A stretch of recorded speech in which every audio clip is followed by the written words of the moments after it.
It's Monday, June 15th. And it is vital that all parties seize this opportunity to secure stability in the region. There is cautious optimism that a framework to end the U.S.-Iran war will hold. It's set to officially be signed on Friday.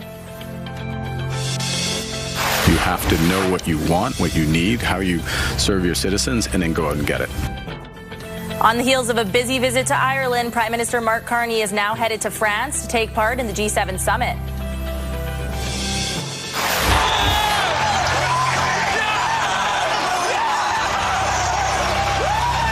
And sound the siren, the Carolina Hurricanes have won the Stanley Cup to cap off a dominant playoff run. Stay with us, Saskatchewan. Your morning starts right now.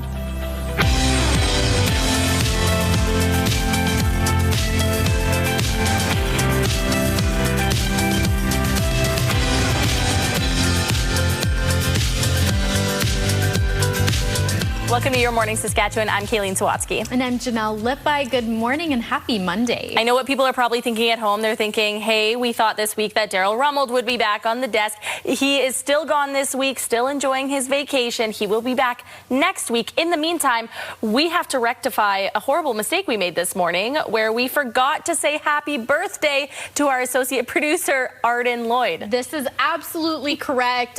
We did recognize our mistake. Kayleen and I performed for him in the newsroom, so yeah, slowly we are redeeming ourselves, but still a work in progress. All right, happy birthday, Arden. We'll get to weather in just a few minutes. We will turn our attention over to news. World leaders this morning are welcoming the announced deal to end the Iran war. Is a hugely significant moment. We have long called for de-escalation. So it is much welcomed, and we hope that it will last. Prime Minister Mark Carney, which in part says, as negotiations continue, we urge all parties to maintain good faith dialogue and refrain from escalation. Canada remains in close contact with partners and is ready to support efforts to bring stability and lasting peace to that region, including in Lebanon.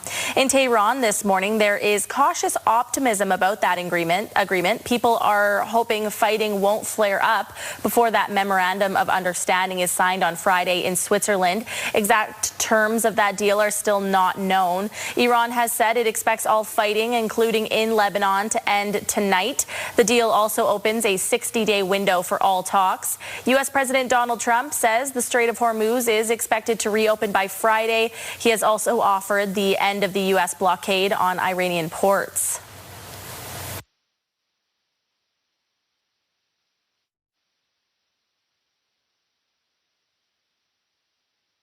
Today, the price of Brent crude oil fell $4.08 to sit at $83.25 per barrel.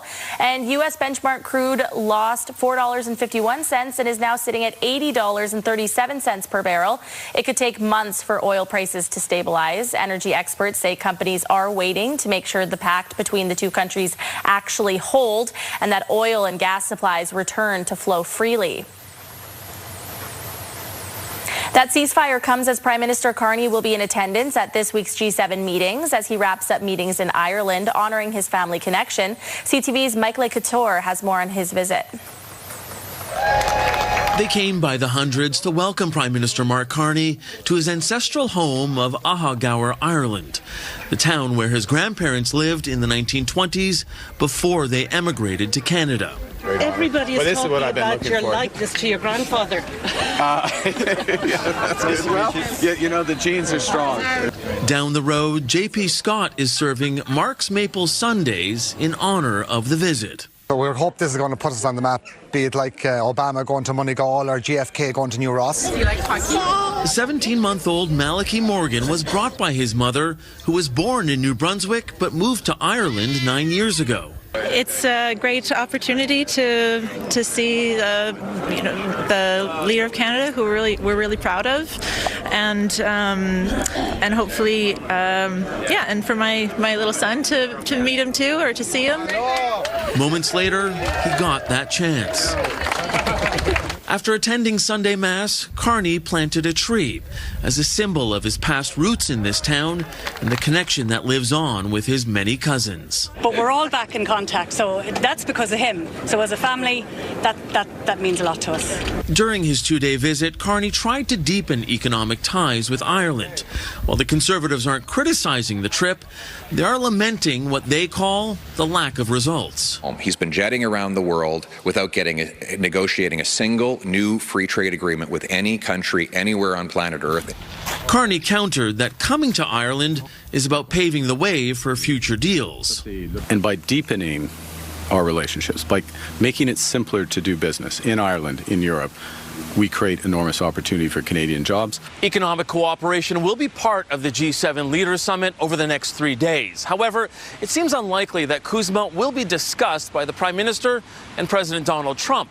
Carney says those talks will happen on the sidelines of the summit between Minister Dominic LeBlanc, Canada's lead trade negotiator Janice Charette, and their American counterparts. Well, Jeremy, the town of Biggar was in full celebration mode over the weekend. Yeah, it was a big party. The annual Biggar Town and Country Fair Days in Biggar. But this year, this event coincided with the completion of Main Street's revitalization. So on Saturday, they kicked off with a parade down Main Street to feature both the upgrades and the community that made them possible. The weekend also featured fireworks, a car show, a circus demonstration, and many other activities. According to the town's mayor, the weekend was a celebration of all the work that had been put into the community over the years. This weekend is kind of the roundup of our revitalization program. It started about 6 years ago, and it was about 5 years ago that we did a revitalization fundraising drive, and we went from the north end of our main street to the south end. We were able to gain ownership of the old CN property. The next big upgrade to Main Street is set to be a 4-story, 24-unit condo building. A groundbreaking ceremony for that was hosted following Saturday's parade. And visitors to Prairieland Park in Saskatoon had the opportunity to go back in time over the weekend thanks to the return of Jurassic Quest. It's billed as an immersive walkthrough experience featuring various life-size dinosaur animatronics. It's the second time the event's been hosted in Saskatoon, and this year saw some new additions to the showcase, including underwater and ice age exhibits. We want to come back with new experiences for the families so they can enjoy other elements just in addition to dinosaurs. So we're all about the dinosaurs, but we now have a 53-foot megalodon and all of the ancient ocean prehistoric sea creatures, and we also have, for the first time ever, our Ice Age assets. Hardy added that he plans to continue bringing Jurassic Quest to Saskatchewan in the future. All right, Kayleen, community events underway in Regina as well over the weekend. That's right. Thanks, Jeremy. A staple organization in the North Central community, the White Pony Lodge, celebrated its 10th anniversary over the weekend. The lodge held a celebratory gathering on Sunday at the Mamawayatin Center where the community could mingle. The White Pony Lodge has now been cleaning up and making North Central community a safer space for now a decade, thanks to its many volunteers doing a community cleanup every weekend, along with giving out food, drinks, and even medical assistance if needed. I love helping people out, being a teacher and working in EMS. I love to come here all the time, just seeing the people in the community, even if we're doing something really small, like just giving a sticker out to a kid or a sandwich out to somebody on the street, just seeing how that can brighten their day. That hits the heart. Lodge members say they were very pleased with the turnout on Sunday and were happy to see the North Central community celebrating together. The New York Knicks are still celebrating their first championship since 1973.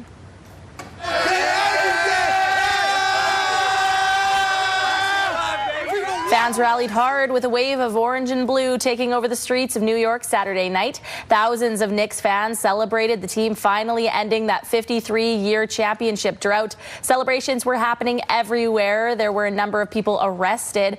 The Knicks beat the San Antonio Spurs 94-90.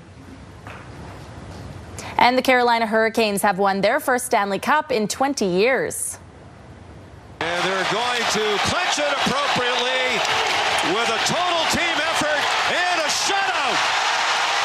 The Carolina Hurricanes have won the Stanley Cup. Carolina shut out the Golden Knights 3-0 to take Game 6. Carolina had beaten both the Sens and the Canadiens on their way to the Stanley Cup final. 37-year-old Jordan Stahl won the Conn Smythe. He's the oldest player to win playoff MVP. Rod Brind'Amour was captain when the Canes won in 2006. He lifted the cup and this time around as head coach. All right, Janelle, over to you with a look at the morning in the Weather Center. That's right. Well, we are seeing some fairly decent weather here this morning. A little bit gray outside, a little bit cloudy, but we will see that sun coming out a little later on here today. Currently in Regina, sitting at about 13 degrees. Those wind speeds at about 19 kilometers per hour. Over in Saskatoon, 10 degrees, seeing a little bit more sunshine than what we are seeing here in the Queen City. That wind speed's at about 13 kilometers per hour. Now let's take a look at our futurecast here. We can see those clouds, of course, moving through the province.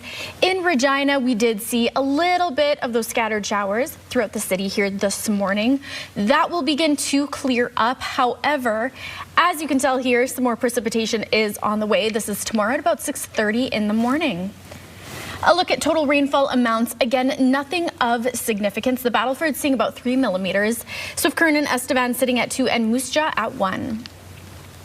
For current temperatures throughout the province, Buffalo Narrows is at 13 degrees. Stony Rapids sitting at 6. Spiritwood 9 degrees. Nipawin and Melfort both at 11. Easton and Swift Current 11 as well. Kindersley sitting at 10. Yorkton 12. Estevan 15 degrees and Weyburn 14.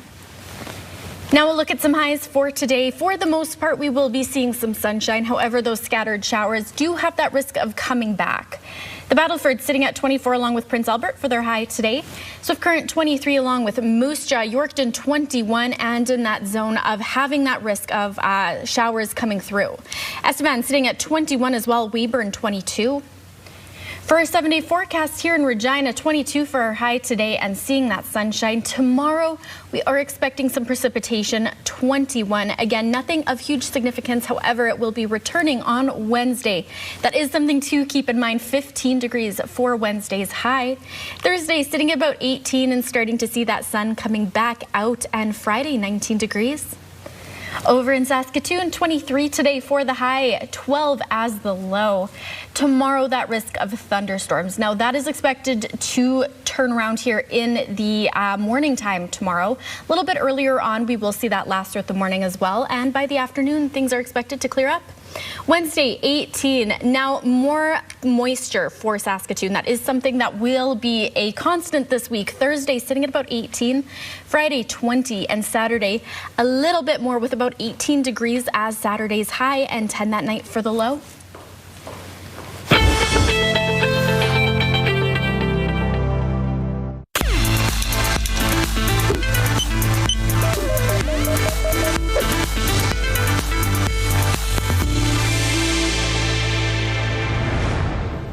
Melanoma only accounts for a small number of skin cancer diagnoses in the U.S., but it does cause the most deaths from the disease. Mandy Gaither has more on an experimental cancer vaccine that is showing some promise. These vaccines were first FDA approved for emergency use in the U.S. during the COVID-19 pandemic, but messenger RNA or mRNA has been studied for decades, and the vaccine technology is now opening up a world of possibility to help combat a wide range of diseases, including the deadliest form of skin cancer. The mainstay of melanoma treatment is immune-based therapy. It really revolutionized the outcomes for patients with advanced stage disease. But unfortunately, a large number will still face recurrence and ultimately death. Dr. Rajesh Nair with Orlando Health calls New York University research into reducing that recurrence risk a huge breakthrough. Results of the study published in the Journal of Clinical Oncology say a personalized mRNA cancer vaccine given after tumors are surgically removed cut the risk of melanoma death or recurrence by 49% when combined with immunotherapy. It's designed to allow our immune system to identify parts of the cancer cells in multiple different ways to attack it. Nair says current immunotherapy treatments allow the immune system to recognize cancer cells, but those cells can change. He says the research is showing that adding the experimental mRNA vaccine into the mix can identify a unique pattern in each patient's tumor. And thus develop kind of a really unique and individualized treatment for that specific patient. For Health Minute, I'm Mandy Gaither. Health Report, brought to you in part by SEIU West, Saskatchewan's first healthcare union.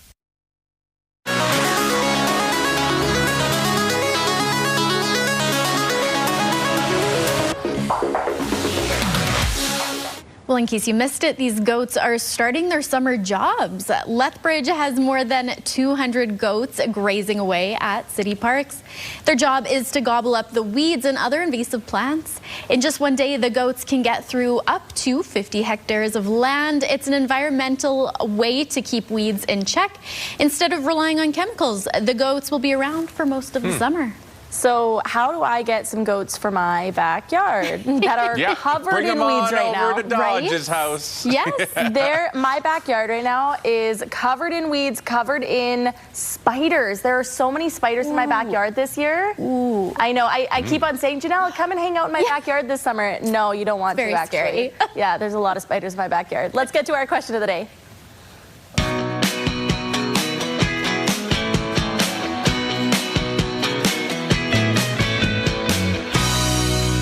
Maybe you wish that pest control was one of your skills. I know I do, but we're asking you today, what's a skill or a talent that you wish you had? And I asked this today because over the weekend it was National Sewing Day. Yep. And I have seen so many women on my social media feeds who are able to make their own baby clothes. And I attempted when Sadie was younger. I can't do it. I simply am not good at knitting or sewing. I want to be good at it though. So what's a skill or a talent you wish you had? Jeremy? I wish I was better with the internal workings of the internal combustion engine. I wish I could be a mechanic. Man, there's very little in my life that causes me more stress than potential vehicle problems. Yes. Yes. I know every time I go to get an oil change, people say, change your oil yourself. It's so easy. And I say, no, I'm bringing that to an oil place and they're going to do it for me. What about you, Janelle? I wish I had the ability to draw. That's something that has haunted me my entire life. I did take an art history class as an elective in university, and I did really bad at it. So I wish that was something I had. Yeah. Maybe you want to dance, maybe you want to sing. What's a skill or a talent that you wish you had? Text us your name and your answer to 10400. Standard message rates may apply, or scan that QR code on your screen. For now, we're going to go into a quick break as we take a live look over the beautiful city of Saskatoon.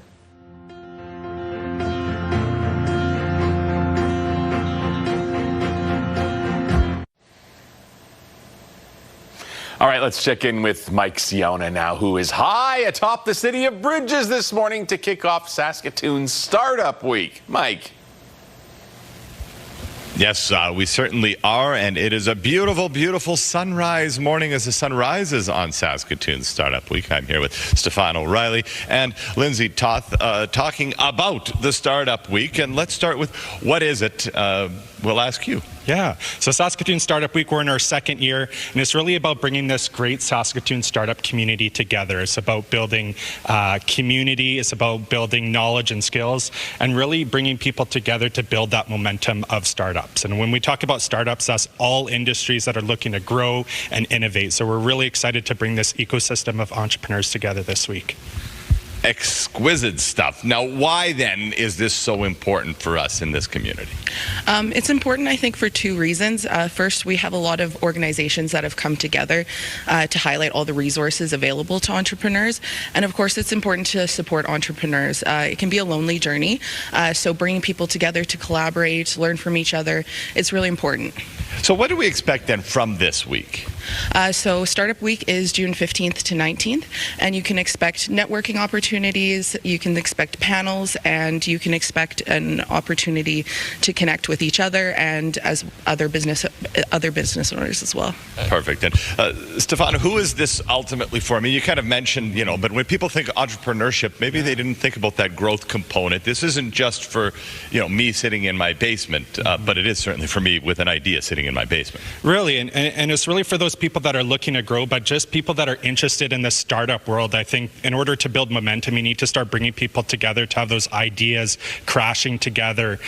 So really that's what it starts with, and hopefully we can kind of de-risk this idea of startups and entrepreneurs by bringing people together and showing that it's not too scary and it's a lot of fun. Yeah, there's an established path, which is odd when it's a vast jungle in your idea, but there are things that can be done to help you with your startup, and what better place than SaskatoonStartupWeek.ca to get started.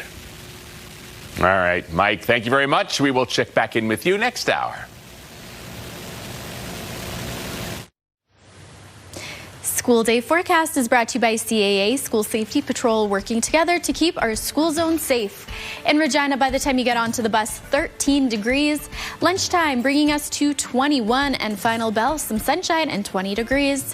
Over in Saskatoon, 10 degrees by the time you get onto the bus. 12 p.m. noon brings us to 21, and final bell, 23. Here's a look at today's gas prices. In Regina, the common cost to fill up is $165.9. You can find it for the lowest at about $149. Over in Saskatoon, the common cost is $162.9. The lowest you might find is $153.9. Taking a look at farm markets, the street price of canola is $713.95 per ton. The futures price is $757.20 per ton.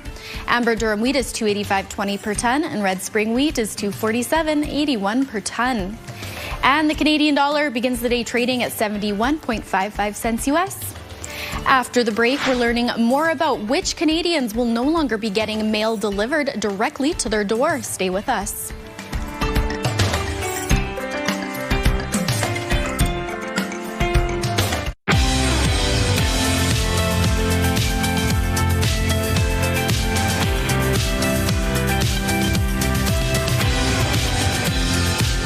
Welcome back to your Morning Saskatchewan. It's just after 6:30 on your Monday morning, and here's your news. We're learning more about which Canadians will no longer be getting mail delivery directly to their door, instead having to visit a community mailbox. CTV's Adrian Gobriel takes a closer look. The convenience of door-to-door Canada Post mail deliveries are quickly coming to an end for millions of Canadians.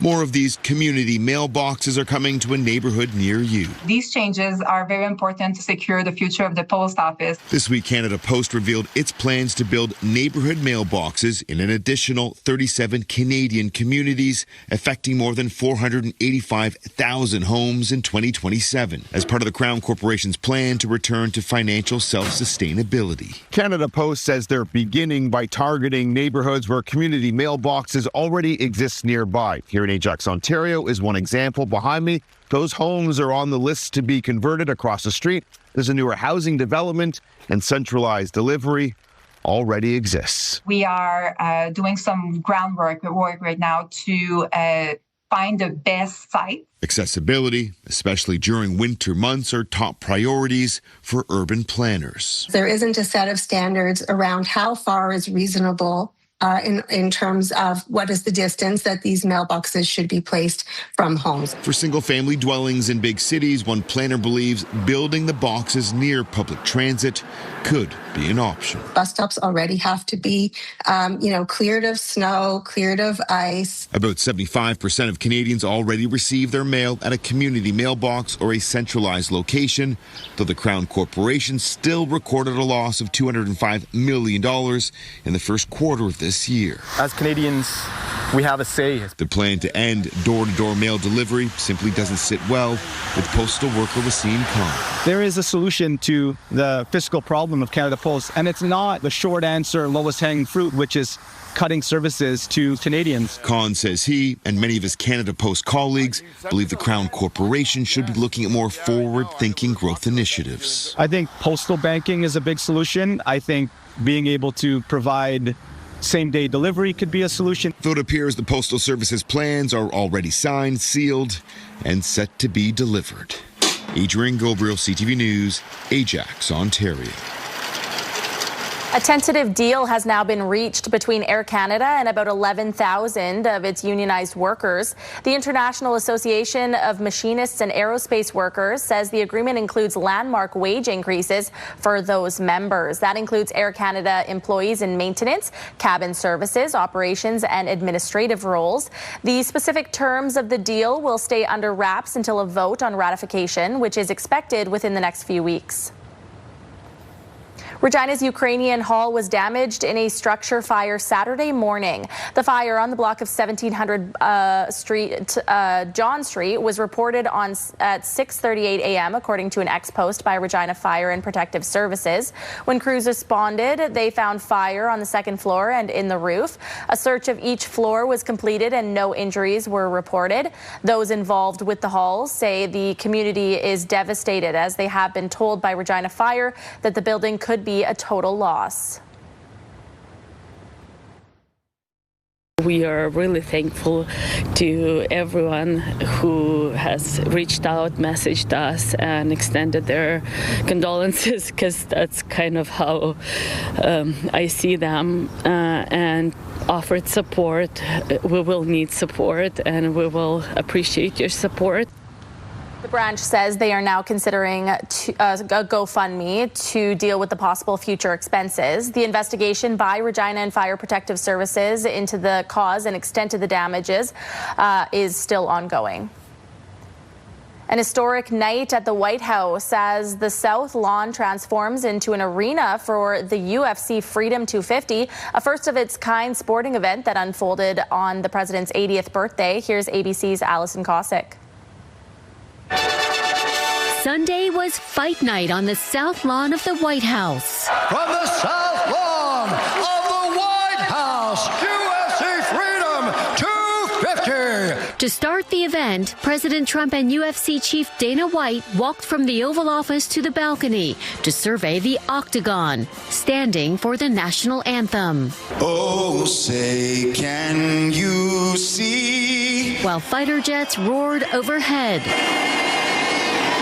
The president and first lady sat ringside, the matches happening inside an arena built just for the event, including a custom-built octagon under a massive overhead structure called the Claw. 14 athletes competed in 7 fights. It's the first professional sporting event ever held on White House grounds. 4,000 people packed the massive arena, while thousands more watched from the ellipse outside the White House gates.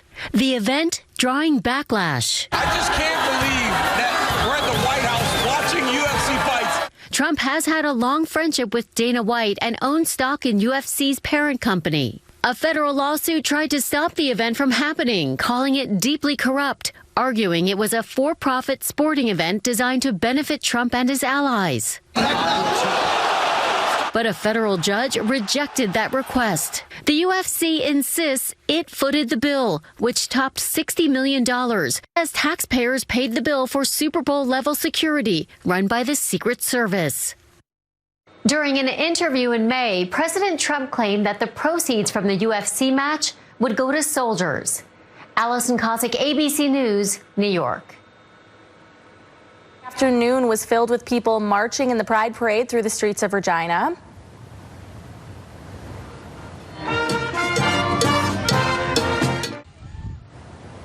Different groups marched through 23rd Avenue, Albert Street, Legislative Drive, and Lakeshore Drive. Lydia Parker, Kathy Tisdale, and Christy Tisdale stood on 23rd Avenue wearing 3 Free Mom Hugs shirts, while Barry Holtzlander stood right with them wearing a Free Dad's Hugs shirt.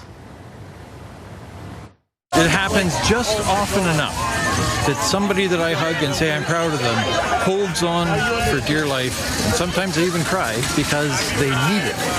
They need some man to say, you are fine exactly the way you are. Spreading hugs and just telling especially vulnerable youth that they are loved, and even if their families reject them, that they still have love, they still have community. According to Queen City Pride's website, they tend to get over 4,000 people marching every year. In last night's World Cup action, Sweden jumped to the top of Group F. The goalkeeper who's swiping, a huge error, a massive block. The attack continues, the strike is there! And it is superb! Sweden went on a goal-scoring binge to beat Tunisia 5-1. Sweden came into the World Cup ranked 39th in the world. This was their highest-scoring World Cup game since 1938. And it's in. Virgil van Dijk puts his trademark. And Sunday afternoon, the Dutch opened the scoring in an eventful second half between Netherlands and Japan. After a scoreless first half, they played to a 2-2 draw to open play in Group F. Kimmich, good ball. Musiala! Oh, how good was that?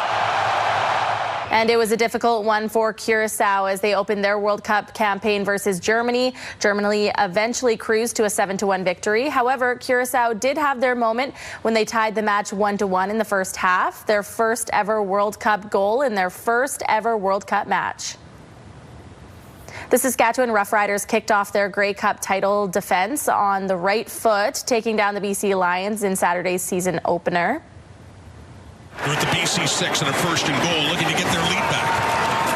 Under a minute to go. A look to the end zone. Touchdown again. Emilus. Trevor Harris leading an 11-play, 87-yard game-winning drive in the final 3 minutes, capping it off with that TD pass to Samuel Emilus as the Riders come back to beat the Lions 31-27. Harris throwing for more than 400 yards and 3 touchdowns to Emilus. These guys are unflinching. They're ready to play at any moment. We always believe in one another. I think that we're going to embody that all year. Hopefully not all of them will be this close and that dramatic, but just glad we were able to get it done. In a situation right there, you can only control the response. You know, we're down points now. We got an opportunity to do something. We went out there and executed, you know. So, or, hey, we're backed up on, you know, the 3-yard line. How are you going to respond to that? You know what I mean? So that would be the R factor. This is the 7th straight season Saskatchewan has won its opening dating back to 2019. Riders are back on the road in Calgary this Saturday to take on the Calgary Stampeders. All right, Janelle, looking like it's not a bad morning to get outside. It's beautiful out there so far. We did see a little bit of precipitation this morning in Regina, but as you can see behind me here, we are seeing those skies clearing up and some sunshine coming out already. 13 degrees currently here in the Queen City. So again, starting off to a really good Monday. 19-kilometer-per-hour wind speeds over in Saskatoon. 10 degrees currently. 13-kilometer-per-hour winds in Saskatoon. Now let's take a look at our futurecast here. So we can see those clouds rolling through the province. A little bit of precipitation on the way tomorrow as well. Now for Saskatoon, that will start earlier in the afternoon around 12 and 12:30. However, for Regina, we will be seeing that later into the afternoon and early evening, closer to about 5. Now, total rainfall amounts, again, we aren't seeing much of significance here. Moose Jaw getting about 1 millimeter. The Battlefords 3 and Swift Current and Estevan both at 2. For current temperatures throughout the province here, Buffalo Narrows sitting at 13 degrees. Spiritwood and South End both at 9. Nipawin 11 along with Melfort. Hudson Bay at 12 degrees. East End and Swift Current both at 11. Yorkton sitting at 12. Weyburn 14 and Estevan 15 degrees. Now for some highs across the province, we are starting to see some of this rain lifting here for today. Those highs beautiful as well. The Battlefords and Prince Albert both seeing about 24 degrees. Lots of sunshine. Swift Current 23 along with Moose Jaw. Now Yorkton sitting at about 21 and expecting to see a little bit more precipitation as well. Weyburn 22 and Estevan sitting at about 21. Now for our 5-day forecast right here in Regina, seeing about 22 for our high today, reaching about 9 tonight for the low. Now again tomorrow, seeing that precipitation coming into the evening, 21 for our high. Wednesday sticking around just a little bit longer, some scattered showers, 15 for the high, 8 Wednesday night for our low. Thursday sitting at about 18 and Friday seeing that sunshine and 19 degrees. Over in Saskatoon, 23 today as the high, 12 tonight for the low. Now tomorrow sitting at about 20 degrees, and with some of that rain coming towards Saskatoon does come the risk of thunderstorms as well. Again, starting earlier in the afternoon. Now Wednesday seeing that rain sticking around as well all the way into Friday. Thursday hitting about 18 degrees. Friday 19 as the high and reaching about 9 degrees Friday night for the low.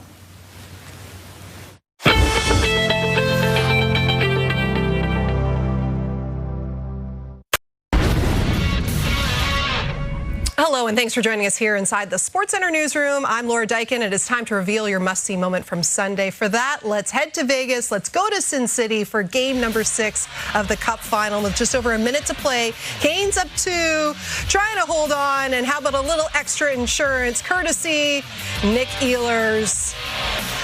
He led both teams with 9 points in the series as the Canes win their second cup in franchise history. The former Jet playing an integral role. And yes, the celebration is on for the Carolina Hurricanes, and that is your must-see moment.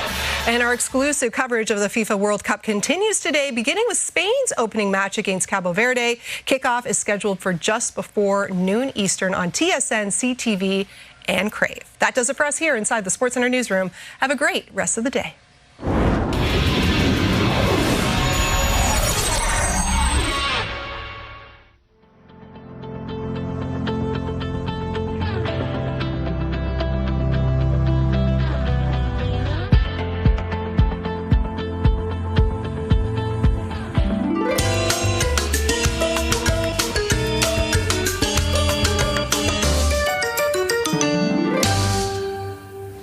All right, it is time for this morning's Whether or Not, and today's is how thick or wide is a bolt of lightning?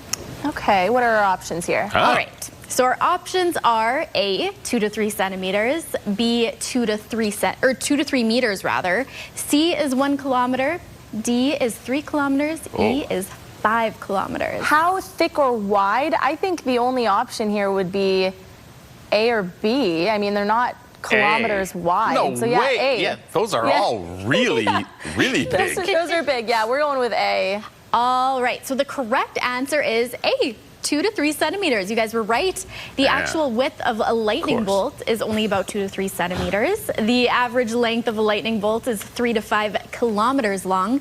The charge can reach a temperature of 28,000 degrees Celsius. Wow. Interesting. Yeah. All right. Very hot.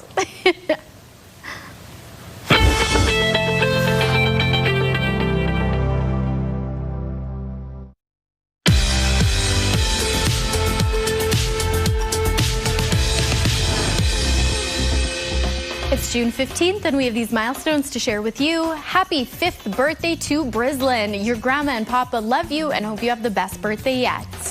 Happy belated birthday to Kaz. This is coming with love from your family. And more special birthday wishes going out to our associate producer, Arden Lloyd. All of us here at CTV, Your Morning Saskatchewan, are so happy to celebrate you. Milestones, brought to you by Harbor Landing Village, an award-winning senior care and living community in Regina. If you have a milestone coming up, you can send us an email at yourmorningsaskatchewan@ctv.ca, or you can scan that QR code on your screen. Please make sure to send them at least one day in advance.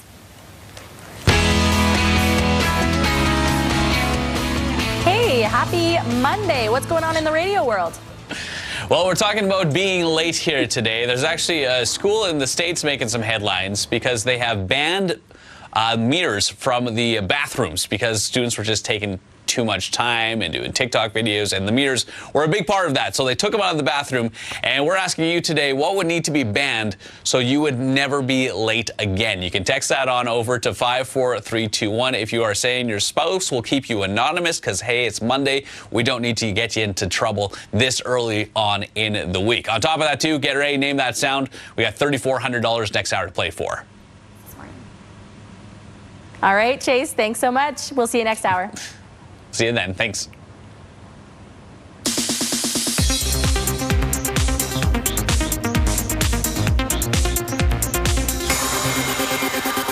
Whatever happens, don't you let go. Steven Spielberg's Disclosure Day topped the North American box office in its debut weekend.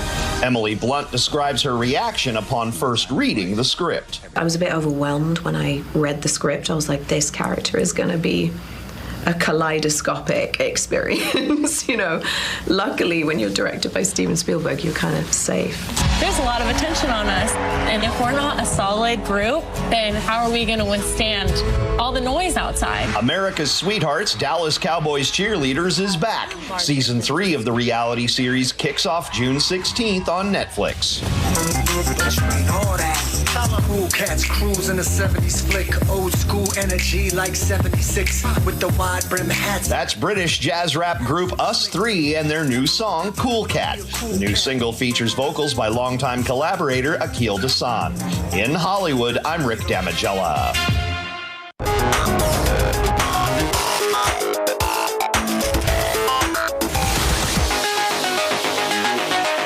All right, we go to our sidebar now. We kick things off with a rescue of a dog swept out to sea in Britain.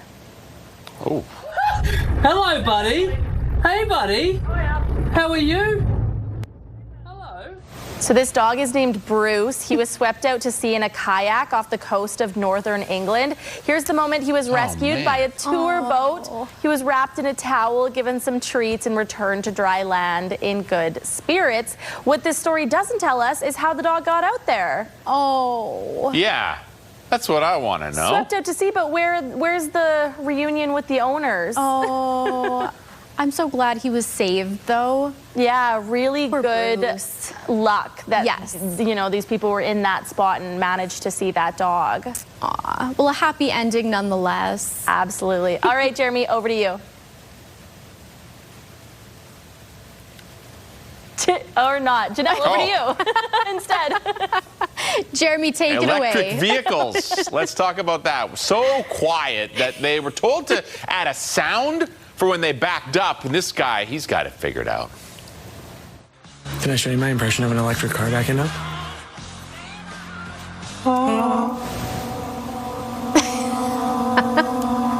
That's Patrick. He harmonizes the note, puts it together for the perfect EV impression. This is actually so funny. We have, you know, just recently within the last couple of months got an EV as our, like, you know, out and about when camera op Ashley and I are on location. We've just recently got one, and it sounds exactly like that. Yeah, to the point where I actually saw them driving the EV in a parking lot once, and I said, do you know the car's making a weird noise? And they say, that's just what they sound like. And I said, oh, that's what it does. It's a little hum. All right. Yeah. Okay, we are going to go into a very quick break. Stay with us for more news and weather headlines.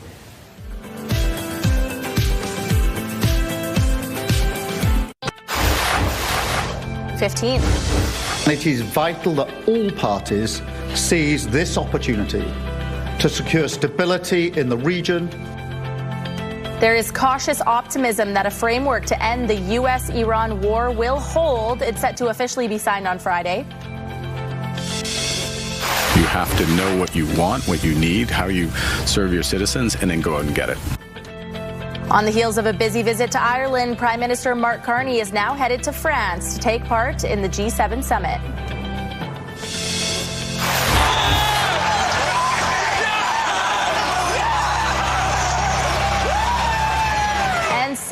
the siren. The Carolina Hurricanes have won the Stanley Cup to cap off a dominant playoff run. Stay with us, Saskatchewan. Your morning starts right now.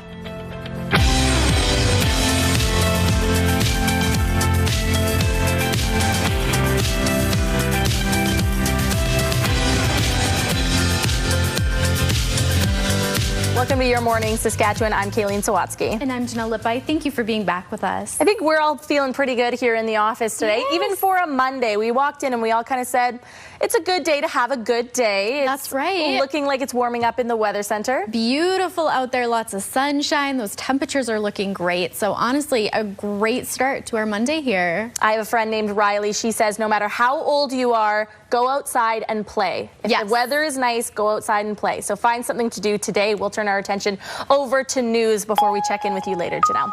World leaders this morning are welcoming the announced deal to end the war in Iran. This is a hugely significant moment. We have long called for de-escalation. So it is much welcomed and we hope that it will last. Prime Minister Mark Carney posted his reaction, which in part says, as negotiations continue, we urge all parties to maintain good faith dialogue and refrain from escalation. Canada remains in close contact with partners and is ready to support efforts to bring stability and lasting peace to the region, including in Lebanon.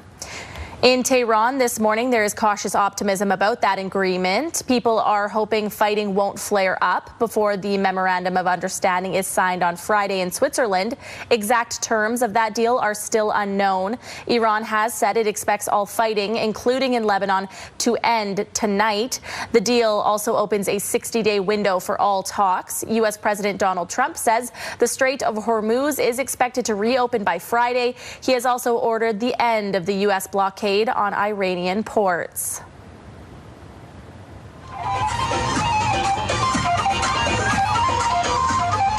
And these were the celebrations in southern Lebanon on news of that deal. But this morning, Israel's defense minister said its military will keep troops in the country without any time limit. Authorities are telling people who have been forced out of their homes not to rush back.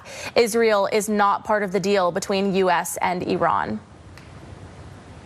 And the tentative deal on ending that war in Iran has sent stocks soaring, and the oil prices are now falling. In early trading today, the price of Brent crude oil fell $4.08 to sit at $83.25 per barrel. U.S. benchmark crude lost $4.51, is now sitting at $80.37 per barrel. It could take months for oil prices to stabilize, though. Energy experts say companies are waiting to make sure the pact between the two countries actually holds and that oil and gas supplies return to flowing freely. Prime Minister Mark Carney was in Ireland over the weekend on a 6-day trip to Europe ahead of the G7 summit, which starts today. One can't do at this point in a rapidly shifting world order is to rely on one set of institutions, one grouping, one country to provide the answer. You have to know what you want, what you need, how you serve your citizens, and then go out and get it. More opportunity. Prime Minister Carney says this year's G7 will include more than just key members, as other countries from the Gulf, Kenya, Brazil, Egypt, and India will also be there. France is hosting the summit and says priorities at the G7 will include support for Ukraine, crime, and online protection for children. It's unclear whether Prime Minister Carney will meet with the U.S. president, but Canada-U.S. Trade Minister Dominic LeBlanc and United States Trade Representative Jamieson Greer are set to connect on the summit's sidelines. Jeremy, the town of Biggar in the festive spirit over the weekend. Yeah, Kayleen, lots of reasons to celebrate. First, Biggar's Town and Country Fair Days held on the weekend, and they were extra festive this year because it marks the end of a 5-year revitalization project.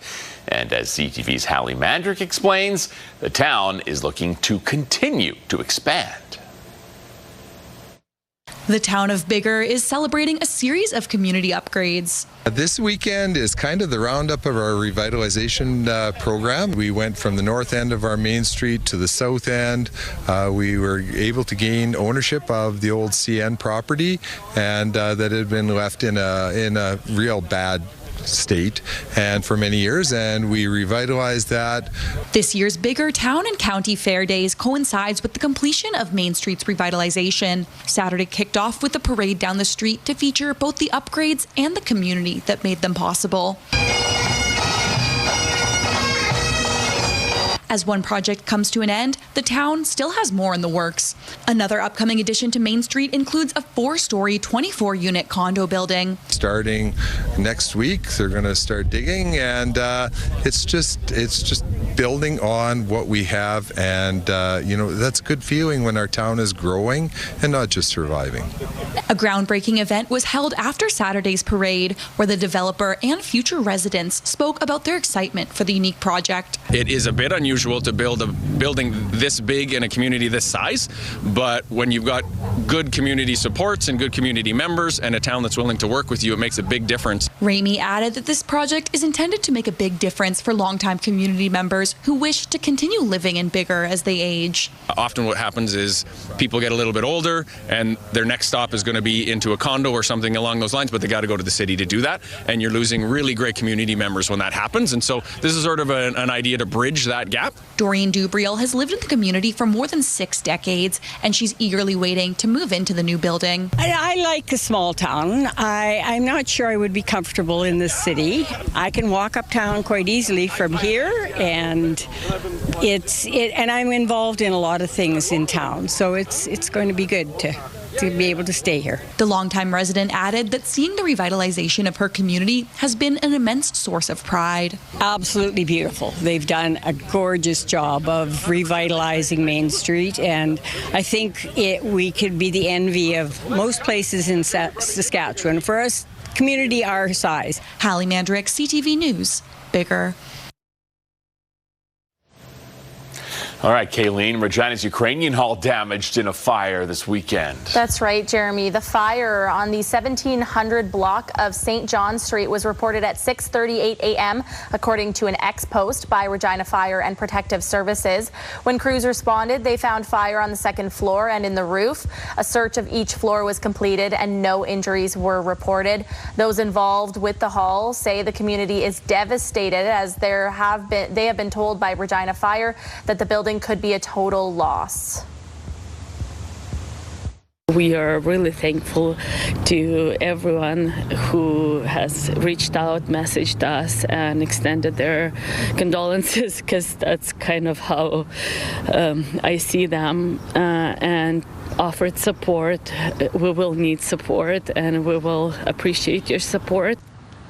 Branch says they are considering starting a GoFundMe to deal with possible future expenses. The investigation by Regina Fire is into the cause and extent of the damage is ongoing. Russia has hit a historic cathedral in Kyiv in its heaviest air attack on the Ukrainian capital in 2 weeks.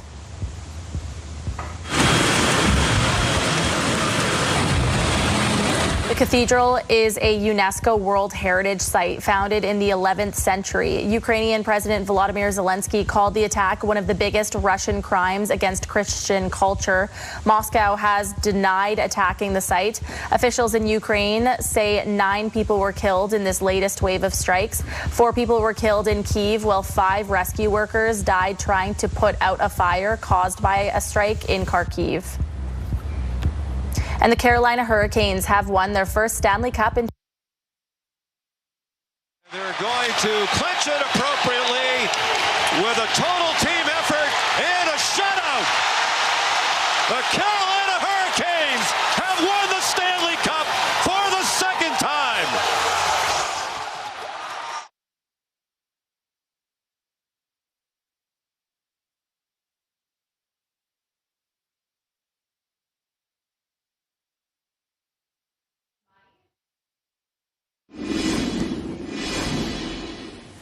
All right, well, let's take a look at this weather. But before we do that, of course, it is music festival season. Outskirts Music Festival is coming up June 26th at the SaskTel grounds in Saskatoon with headliners Jelly Roll and Third Eye Blind.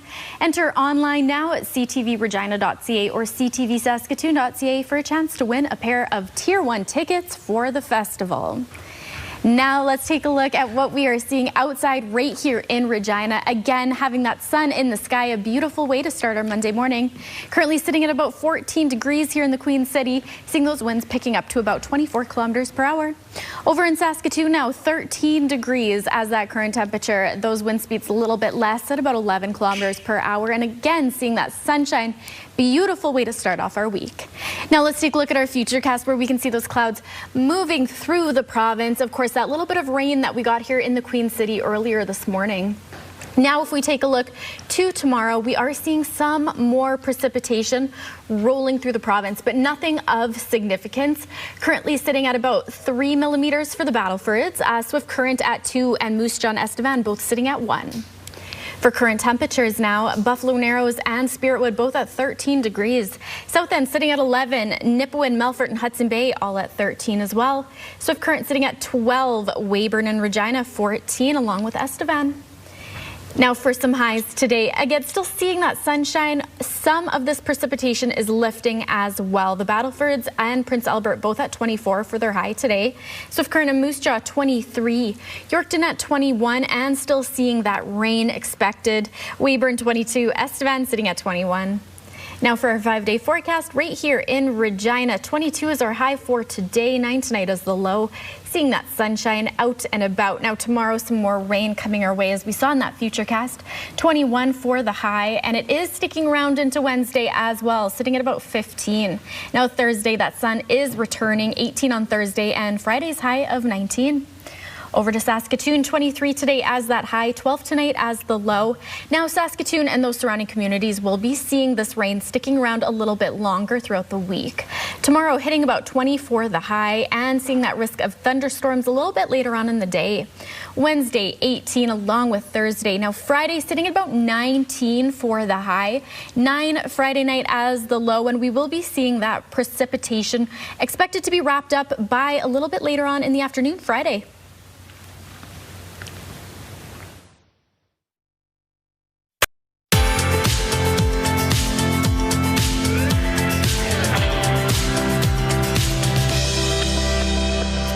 Today's rural forecast, Lloydminster sitting at 23 along with Meadow Lake, Kindersley 24, Wynyard 21, Hudson Bay 22, East End 22 as well, Leader sitting at 25, Kenora 21, Broadview and Carlisle both at 19 and expecting some rain.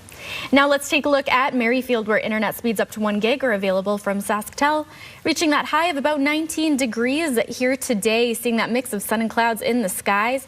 Those winds are headed at about 15 to 35 kilometers per hour.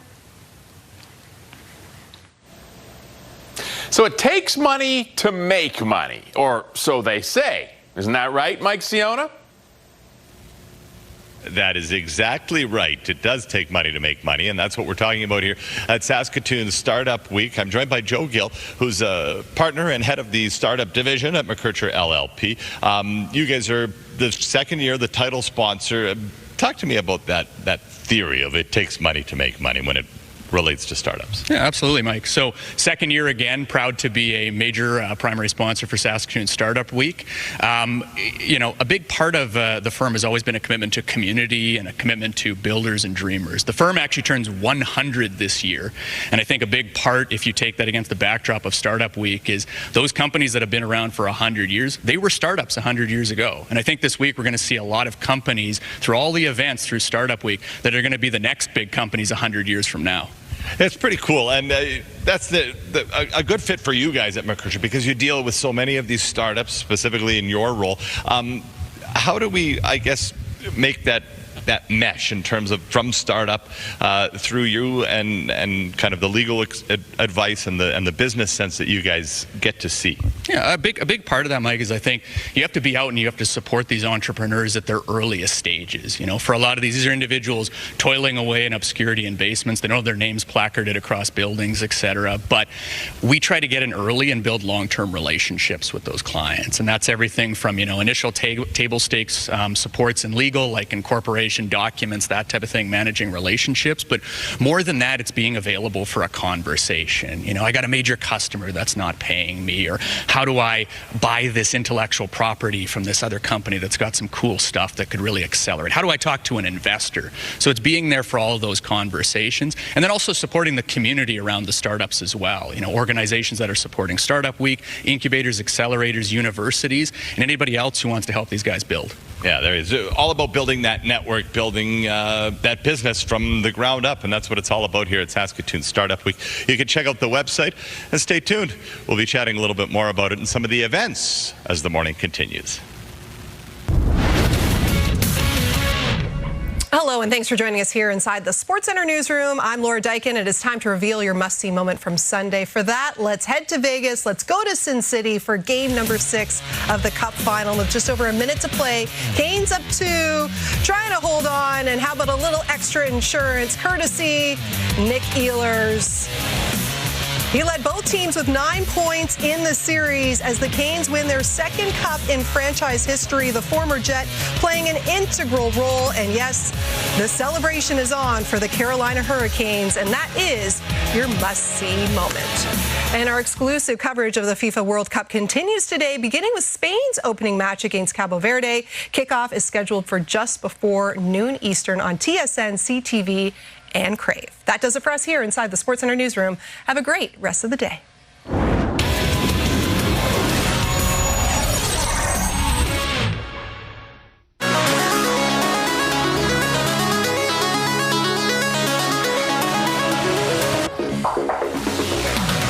In case you missed it, artifacts recovered from a Roman shipwreck off the coast of Croatia are giving historians a new insight into ancient trade networks. Several objects, and we also exhibited it in one of the showcases in this exhibition, that speak for the vivid commercial contact between the Mediterranean and Aquincum in the 3rd century. The Roman city of Aquincum was the Roman predecessor of Budapest. The treasures from this wreck are now part of a new exhibition in Budapest. Based on research, they believe this ship sunk in the 5th century after striking a rock underwater. It's buried under sand at what was once known as a Roman harbor. The treasures they found were previously undisturbed for nearly 2,000 years. Wow. Very cool. I wonder what other kinds of treasures like this are out there undisturbed right now. Yeah, there must be lots. Unknown shipwrecks. Yeah, right? Kind of spooky, but cool that we are now getting new insights into that. Yeah. All right, let's get to our question of the day.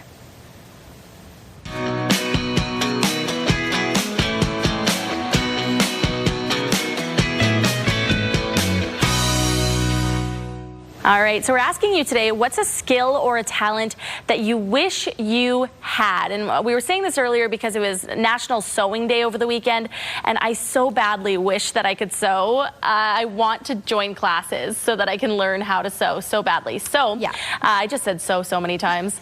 We want to hear from you. We only have one answer so far, and we'd love to see more. Yes, that's right. Our answer here for this hour is from Debbie, and she says, a talent I wish I had was to play piano. Yeah, that's something I kind of want to push on my kid because I never learned when I was younger. So I want to put Sadie into piano lessons just so I can see, hey, somebody in my bloodline can do it. Yeah, I did it growing up too. It was a lot of fun. So if you get the opportunity, I guess so, yeah. All right, we want to hear from you. Text your name and your answer to 10400. Standard message rates may apply, of course, or you can scan that QR code on your screen. Let us know that one skill or talent you wish you had. We'll share more answers in about an hour.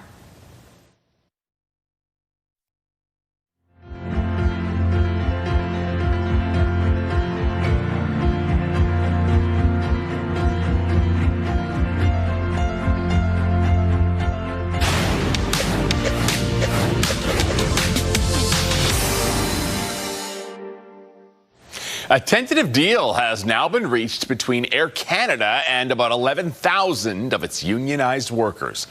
The International Association of Machinists and Aerospace Workers says the agreement includes landmark wage increases for its members. That includes Air Canada employees in maintenance, cabin services, operations, and administrative roles.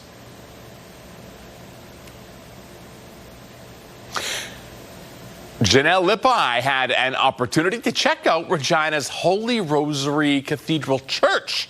Let's see what she discovered. Good morning. I'm joined by Archbishop Donald Bolin here at the Holy Rosary Cathedral Church in Regina. Beautiful building. Thank you so much for having us this morning. Welcome. It's a joy to have you here. Amazing. Well, we're thrilled to be here. Let's talk a little bit about the history of this building. It's just beautiful. Yeah, it is. I mean, it's the home to the Catholic Church in southern Saskatchewan, built 113 years ago. And it's a center for worship for all kinds of community events and cultural events. Certainly the spires, the cathedral is a central part of the cathedral neighborhood here in Regina. Mm-hmm. And it's a place with great beauty. It's a beautiful, quiet place to pray and worship. Beautiful stained glass windows, a tremendous organ, and yeah. Place we're very proud of. Lots of features. Yeah, absolutely. It's gorgeous in here. I cannot emphasize that enough. Now, of course, maintaining all of this beauty takes a lot of work. What are you guys doing to, help get that process going here? Right. Well, as a building that's 113 years old, it's time now where we can't just do a little piecemeal repair here and there, but we have to do an overall repair project, and we've been taking it in pieces because it's fairly expensive work to repair the cathedral, and the biggest single piece will be replacing the spires.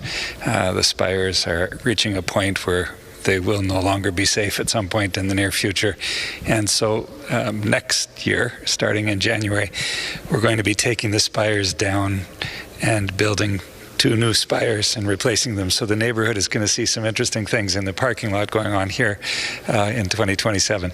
Amazing. So some great renovations coming up. Thank you so much for this here this morning. I've had a great chat with you, and the chat, of course, is not over yet. The morning continues. We've got a little bit more coming for you in the next hour on how you can be a part of maintaining such a beautiful gem here in Regina.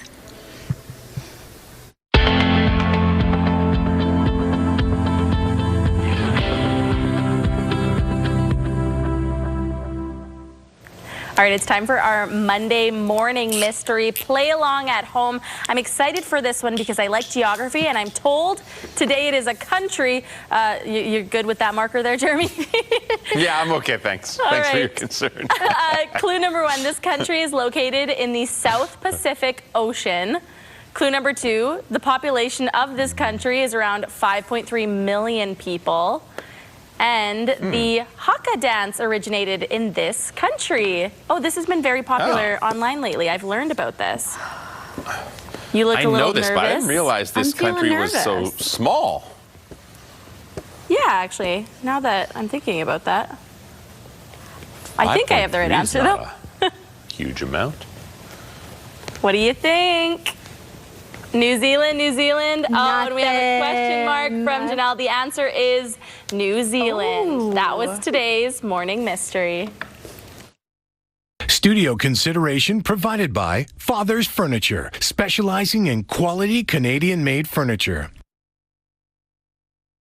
School Day Forecast is brought to you by CAA, School Safety Patrol, working together to keep our school zone safe. In Regina, by the time you get onto the bus, 14 degrees. Lunchtime bringing us to 21, and 3 p.m. final bell, 20 degrees. Over in Saskatoon, 13 by the time you get onto the bus, 12 p.m. noon, 21. Final bell bringing us to 23. Here's a look at today's gas prices. In Regina, the common cost to fill up is $1.65.9. You can find regular fuel for as low as $1.49. And over in Saskatoon, the common cost is $1.62.9, and the lowest you might find is $1.53.9. Taking a look at farm markets, the street price of canola is $713.95 per ton. The futures price is $757.20 per ton. Amber Durham wheat is $285.20 per ton, and red spring wheat is $247.81 per ton. And the Canadian dollar begins the day trading at 71.46 cents U.S.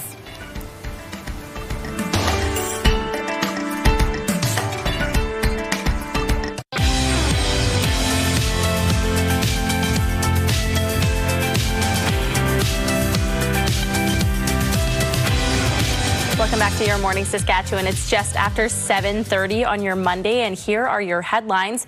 Putting food on the table is a costly struggle for many. The federal government announced last week it's focused on supporting small grocers to help lower those prices. CTV's Jeremy Sharon crunches the numbers to see if the new strategy will really work for you. In the grocery store aisles and at the checkout counter, Canadians are feeling the pinch. Grocery prices are tough for everyone, across the board. Especially with the prices going up like in every product. The government's plan to lower those prices, announced this week, includes changes to help small independent players like this one better compete with industry giants. The Canadian grocery market is controlled by, 2 or 3 of the big players. They squeeze out all the independents out because we're not able to compete. Farmers Pick owner Alfonso Curcio has been in business for 30 years in Ottawa and says he'd welcome anything that could help level the playing field, but has some doubts. That'll be great if I'm not paying it somewhere else through more taxes or whatever. The government intends to change the way food is bought, sold, transported, and distributed in Canada, a strategy which is being backed by $3 billion of taxpayer money over the next decade. At least $1 billion of that going towards food terminals to help independent grocers compete with the bigger retailers. It's really going to be good news for consumers because in the long term, when a lot of these things come on stream, they will make food more affordable for Canadians. In the aisle at Farmers Pick, the idea of improving competition is welcome. We need more competition, and we need to pay less at the checkout. We're all reduced to the same box stores everywhere. It decreases our options, and it's all going to a higher level and not staying as local. Meanwhile, Conservative leader Pierre Poilievre today blamed Liberal policies for prices being high in the first place. Every couple of months, a Liberal minister goes out and promises affordable food. And what happens the next month? Food prices rise even more. The government says 5 large retailers dominate 75% of Canada's grocery market, along with much of the system for distributing food. They believe changing that could play a key role in helping bring prices down. Jeremy Sharon, CTV News, Ottawa. The afternoon was filled with people marching in the Pride Parade through the streets of Regina.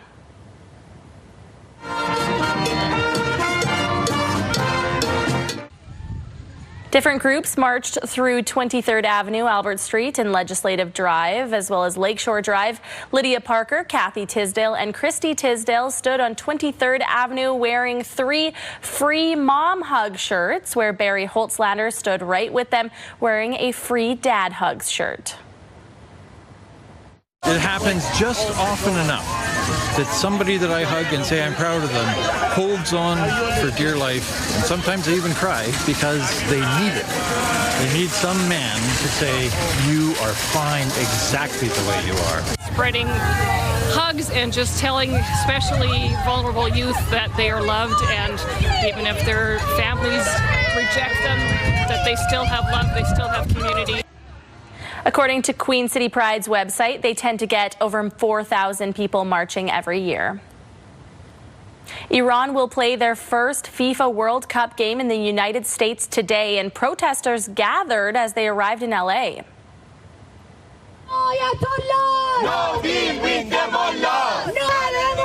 Protests erupted outside of the LA area hotel Iran's team that they are staying at. The group of protesters say the squad is a political extension of the Islamic Republic and not the people of Iran. Demonstrators are advocating for human rights and condemn the regime's crackdowns. Iran faces New Zealand at Los Angeles Stadium today. Looking ahead to Canada's match with Qatar Thursday, many fans will be wondering about the status of the captain.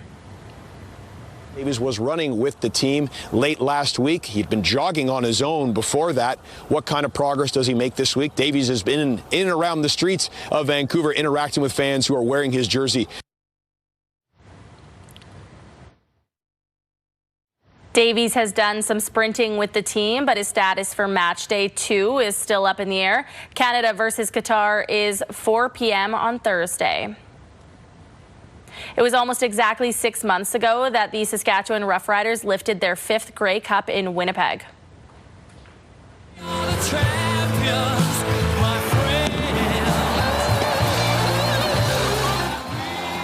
And Saturday's home opener was the last chance for the province to celebrate as the team unveiled its championship banner. The team's focus now shifts to focusing onwards. I haven't even looked at it yet. I seen it one time when they was putting it up. I didn't look at it. I looked at the screen, and I just tried to focus back in, man, because been on a couple celebration things, and you can get punched in the mouth. You're up there staring at that. So I'm gonna go check it out now, though. We do everything for them, you know. That was a nice thing to see the banner coming down and seeing the fan finally back in Mosaic Stadium after 6 months. So it was good seeing them, and obviously seeing the banner and giving them a win is nothing better than this. The players earned the win Saturday night as they look to defend its championship defense. Saskatchewan has never won back-to-back Grey Cups. And visitors to Prairie Land Park in Saskatoon had the opportunity to go back in time over the weekend thanks to the return of Jurassic Quest. The immersive walkthrough experience features various life-size dinosaur animatronics. This is the second time the event has been hosted in Saskatoon, and this year saw some new additions to the showcase, including underwater and ice age exhibits.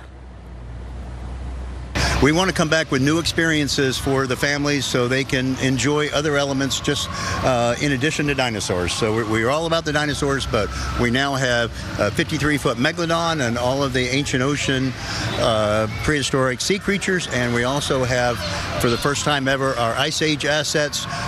Hardy says they plan to continue bringing Jurassic Quest to Saskatchewan in future years.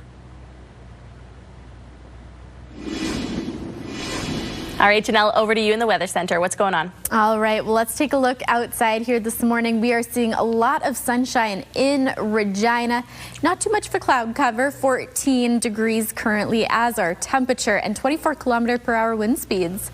Over in Saskatoon now, 13 degrees and seeing plenty of that sunshine with about 11-kilometer-per-hour winds.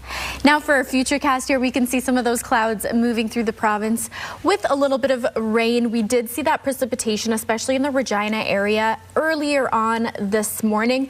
Couple spots in the province still seeing that precipitation. However, we will be seeing more of it coming up tomorrow as well. So something to keep in mind. But for the most part, we aren't seeing significant rainfall amounts. The Battleford's at about 3 millimeters still.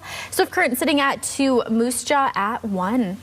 Now for current temperatures throughout the province, Buffalo Narrows and Spiritwood both at 13 degrees. South End sitting at 11, Melfort, Hudson Bay and Nipawin all at 13 as well. Swift Current sitting at 12, the Battleford's 11, Yorkton 13, Weyburn and Estevan 14. Now for some highs here today, Battleford's and Prince Albert both sitting at about 24. Swift Current 23 along with Moose Jaw, Yorkton 21 along with Estevan and Weyburn 22. For a 7-day forecast here in Regina, reaching that high of about 22 degrees today and the low of 9 tonight. Again, seeing that sunshine sticking around. However, tomorrow is when we will see that rain returning with 21. For Regina and our surrounding communities, we will see it return for Wednesday as well, hitting about 15 for our high. Now, Thursday and Friday is when we finally get some relief and a little bit of sunshine coming our way. 18 as our high on Thursday and Friday, bringing us to 19. Over to Saskatoon, 23 today for the high. Again, seeing that sunshine, 12 tonight for the low. Now, that rain will be sticking around for Saskatoon a little bit longer than what we're seeing here in the Queen City. And tomorrow, the risk of thunderstorms as well. 20 degrees for the high tomorrow. Wednesday bringing us to about 18 along with Thursday. Friday, 20, and Saturday, one more day of that rain coming towards Saskatoon, 18 degrees. Sunday, finally reaching a little bit of the light at the end of the tunnel, literally, because we've got sunshine on the way, and 18 for the high, 10 degrees Sunday night for the low.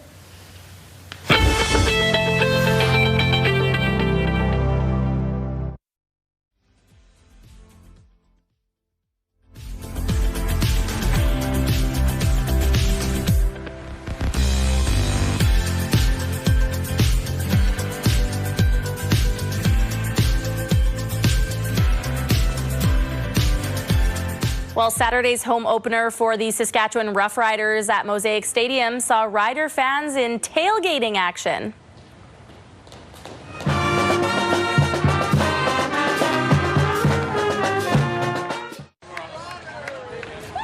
The tailgating parameters involve purchasing a season pass to book one of a couple hundred spots, with each pass securing 2 side-by-side parking stalls, one for a vehicle and another for the tailgate setup.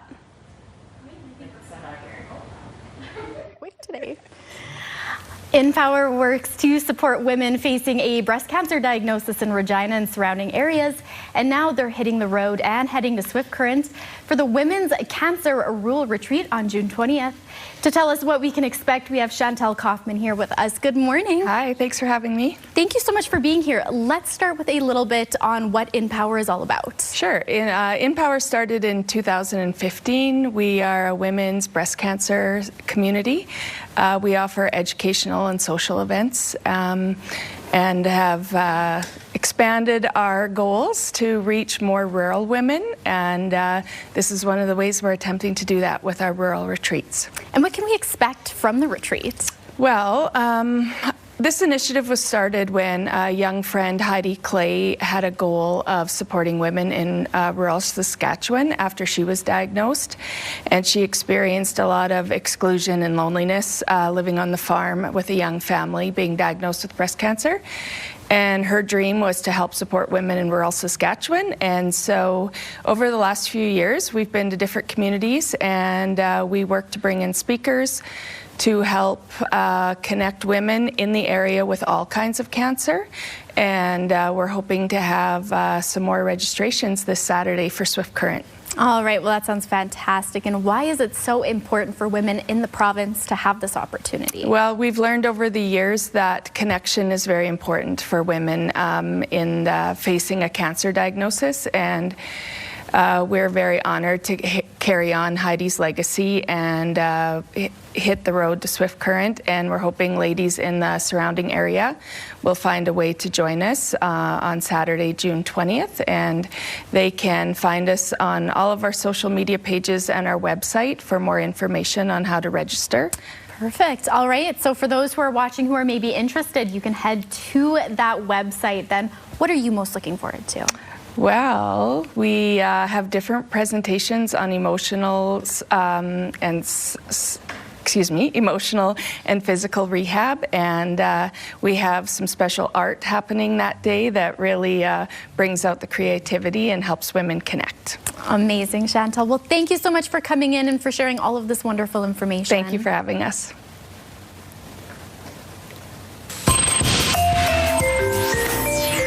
Happening in our community. The big book sale is June 17th through 20th, starting at 11 a.m. at the Highland Curling Club. Call 306-533-1235. Jazz Fest Regina 2026 is June 18th through 22nd with international and Canadian jazz artists. Visit jazzfestregina.ca for ticket info.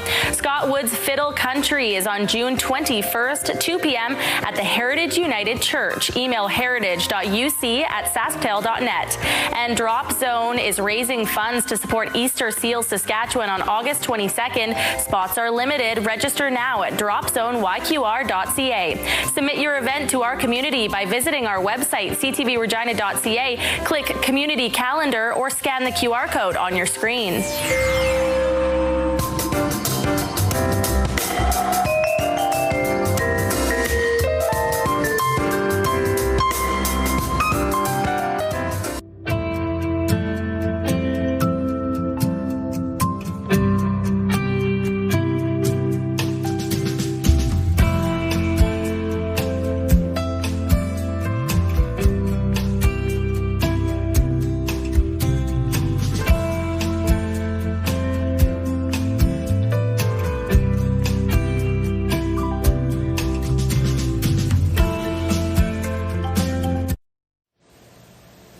All right, let's head out once more and find out what else Janelle Lippi is discovering at Regina's Holy Rosary Cathedral Church.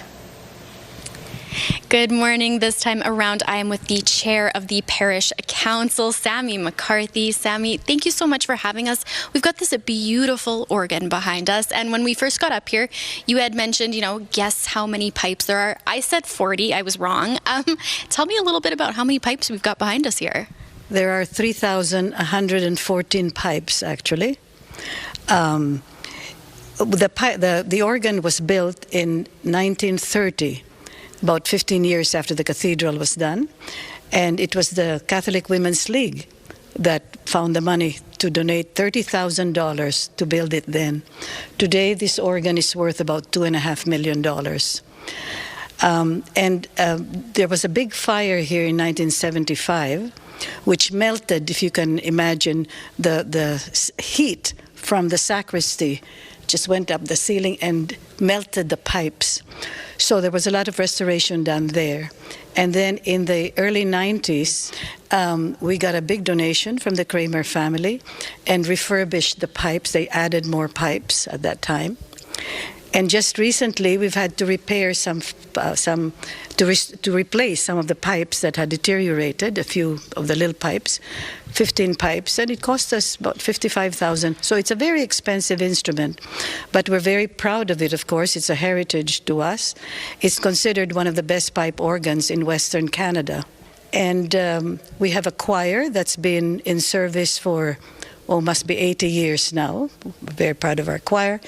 And the organ is used, of course, at concerts and recitals and all our liturgies and etc. So, yeah, we consider it a beautiful responsibility. So its upkeep is very important to us. Absolutely, it is, Sammy. Thank you so much for this. And of course, the upkeep is very important right from here, but also, of course, from this community as well. So there are different efforts that you can be a part of to help maintain such a beautiful building here in the heart of Regina.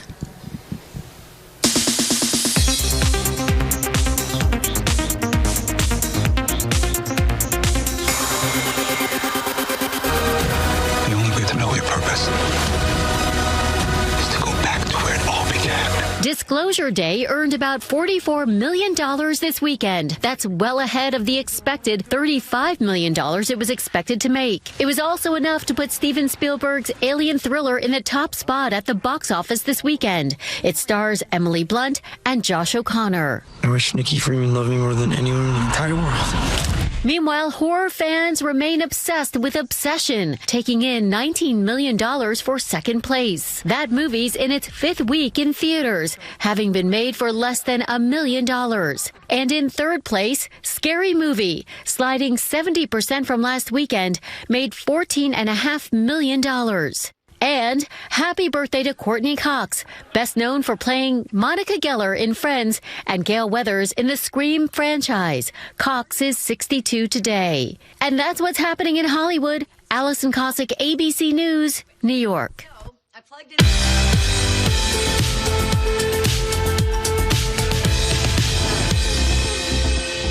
June 15th, and we have these milestones to share with you.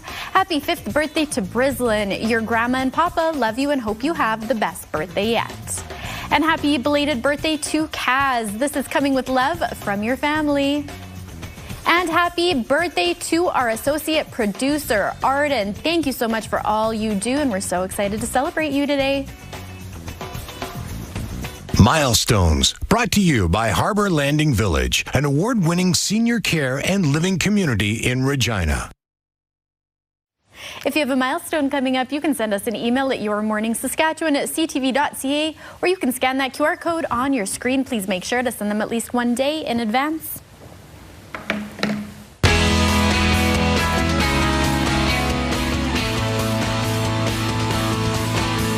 All right, Chase, you're emerging out of a bright flash there. What's going on for our Monday? Well, we tried and we failed to give away some cash here. Mitchell was on the line for Name That Sound, thought it was a stapler. That is not what it is. So on to the list of incorrect guesses, but we'll have more money this afternoon with Brandon to play for, $3,450. Also, if you are having any issues with snakes and you're like, well, how do we get rid of those? Your Country Minute is on the way. And actually, Miranda Lambert, Ella Langley sat down with Reba McEntire, which is a fantastic interview from top to bottom. But they did talk about how they had to get rid of snakes while recording. As Miranda said, they were trying to out-redneck each other. We'll get you the full story on the way, but you can't argue with the results. The snakes were gone.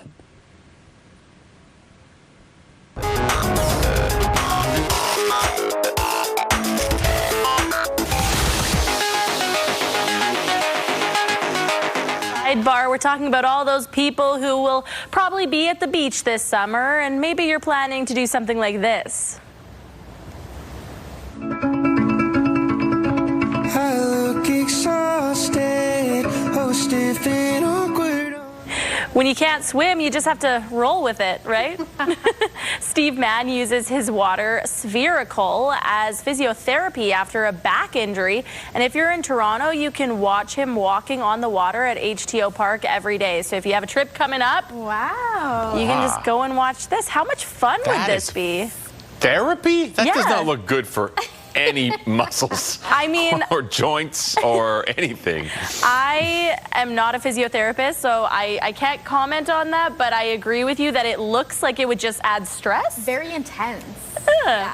All right, we're going to go into a quick break. Stay with us.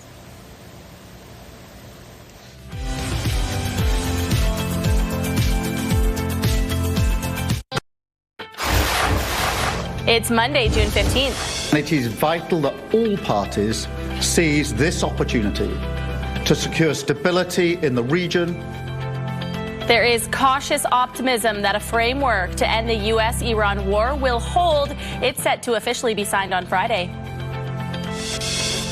You have to know what you want, what you need, how you serve your citizens, and then go out and get it.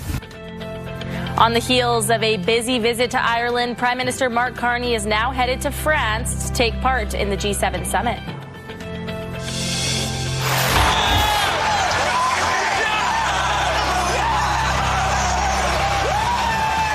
And sound the siren. The Carolina Hurricanes have won the Stanley Cup to cap off a dominant playoff run. Stay with us, Saskatchewan. Your morning starts right now.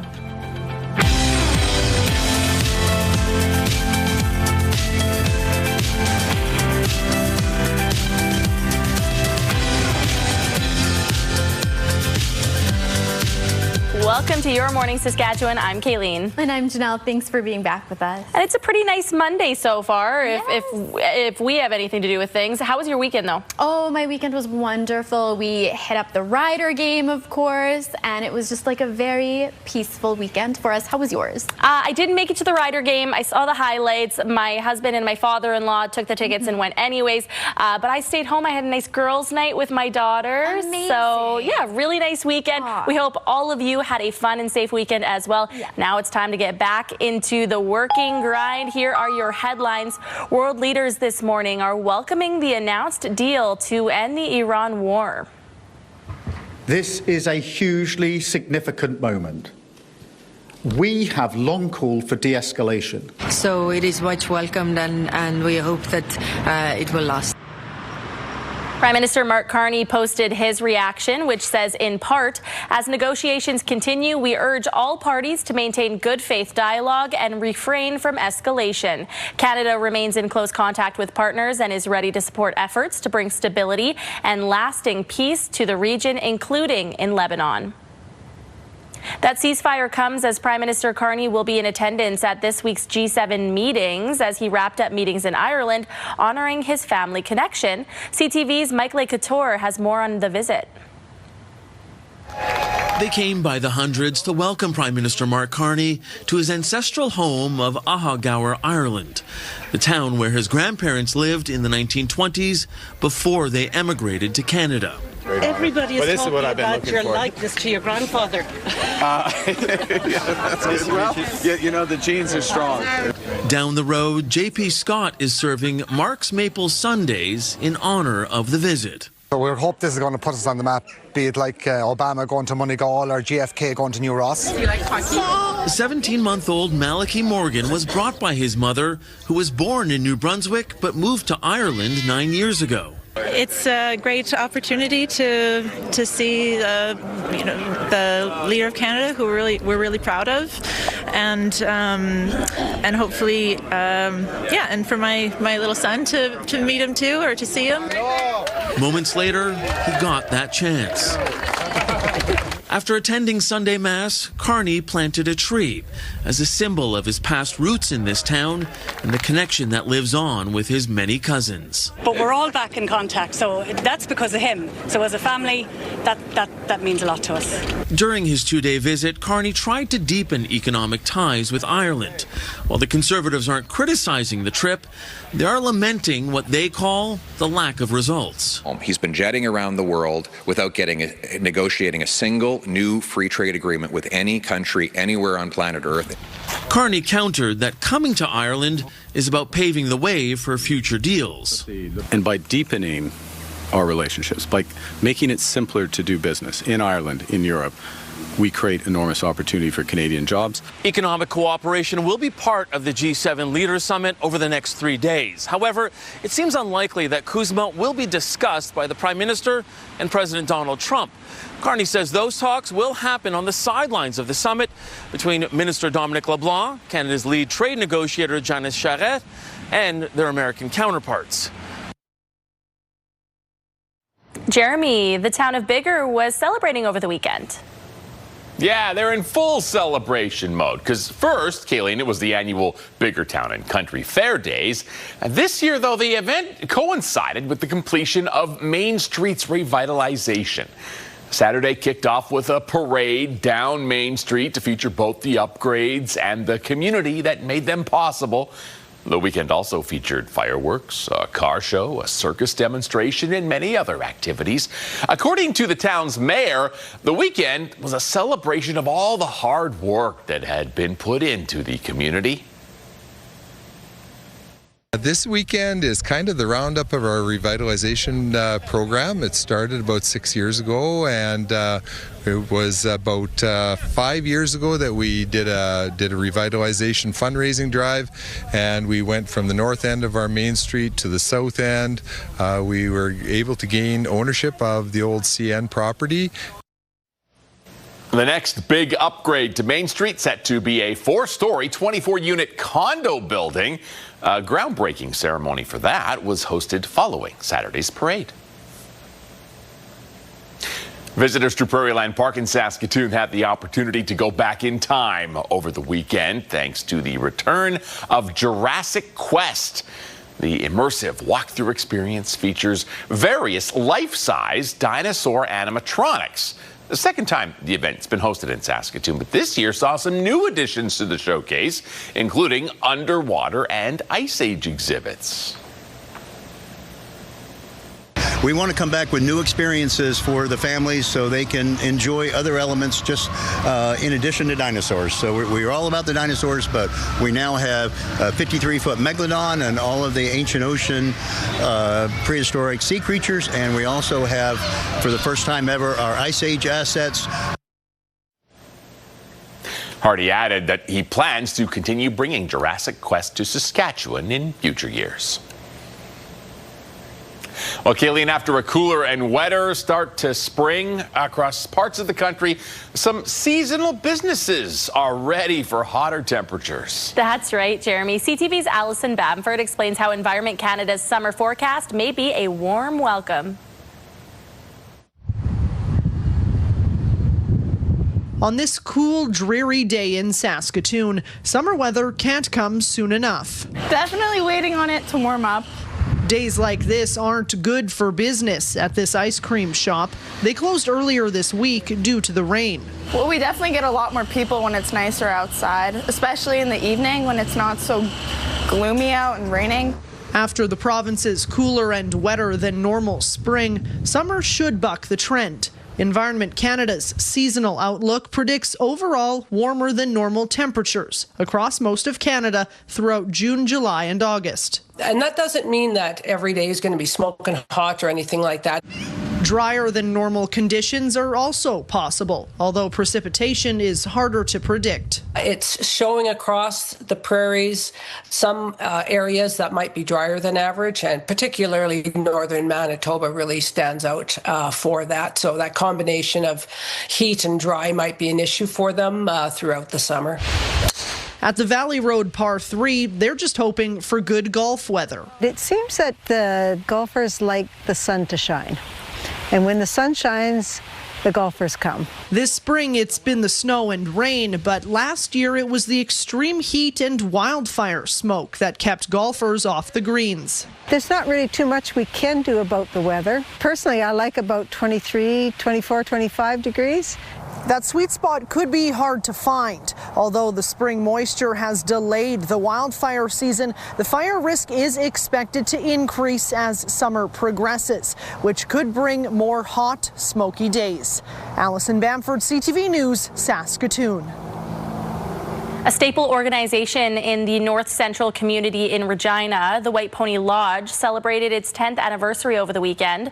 The lodge held a celebratory gathering on Sunday at the Mama Wayauteton Center, where the community could mingle. The White Pony Lodge has now been up, cleaning up and making the North Central community a safer space for a decade, thanks to its many volunteers doing a community cleanup every weekend, along with giving out food, drinks, and even medical assistance if needed. I love helping people out, being a teacher and working in an EMS. I love to come here all the time, just seeing the people in the community, even if we're doing something really small, like just giving a sticker out to a kid or a sandwich out to somebody on the street, just seeing how that can brighten their day. That hits the heart. Lodge members say they were very pleased with the turnout on Sunday and were happy to see the North Central community celebrating together. Regina's Ukrainian Hall was damaged in a structure fire Saturday morning. The fire on the 1700 block of St. John's Street was reported at 6:38 a.m., according to an ex-post by Regina Fire and Protective Services. When crews responded, they found fire on the second floor and in the roof. A search of each floor was completed and no injuries were reported.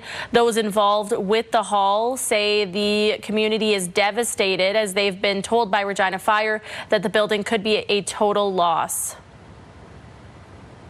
We are really thankful to everyone who has reached out, messaged us, and extended their condolences, because that's kind of how I see them, and offered support. We will need support, and we will appreciate your support.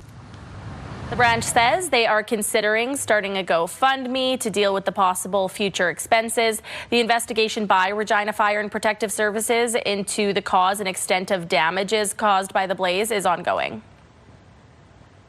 Russia has hit a historic cathedral in Kyiv in its heaviest air attack on the Ukrainian capital in 2 weeks.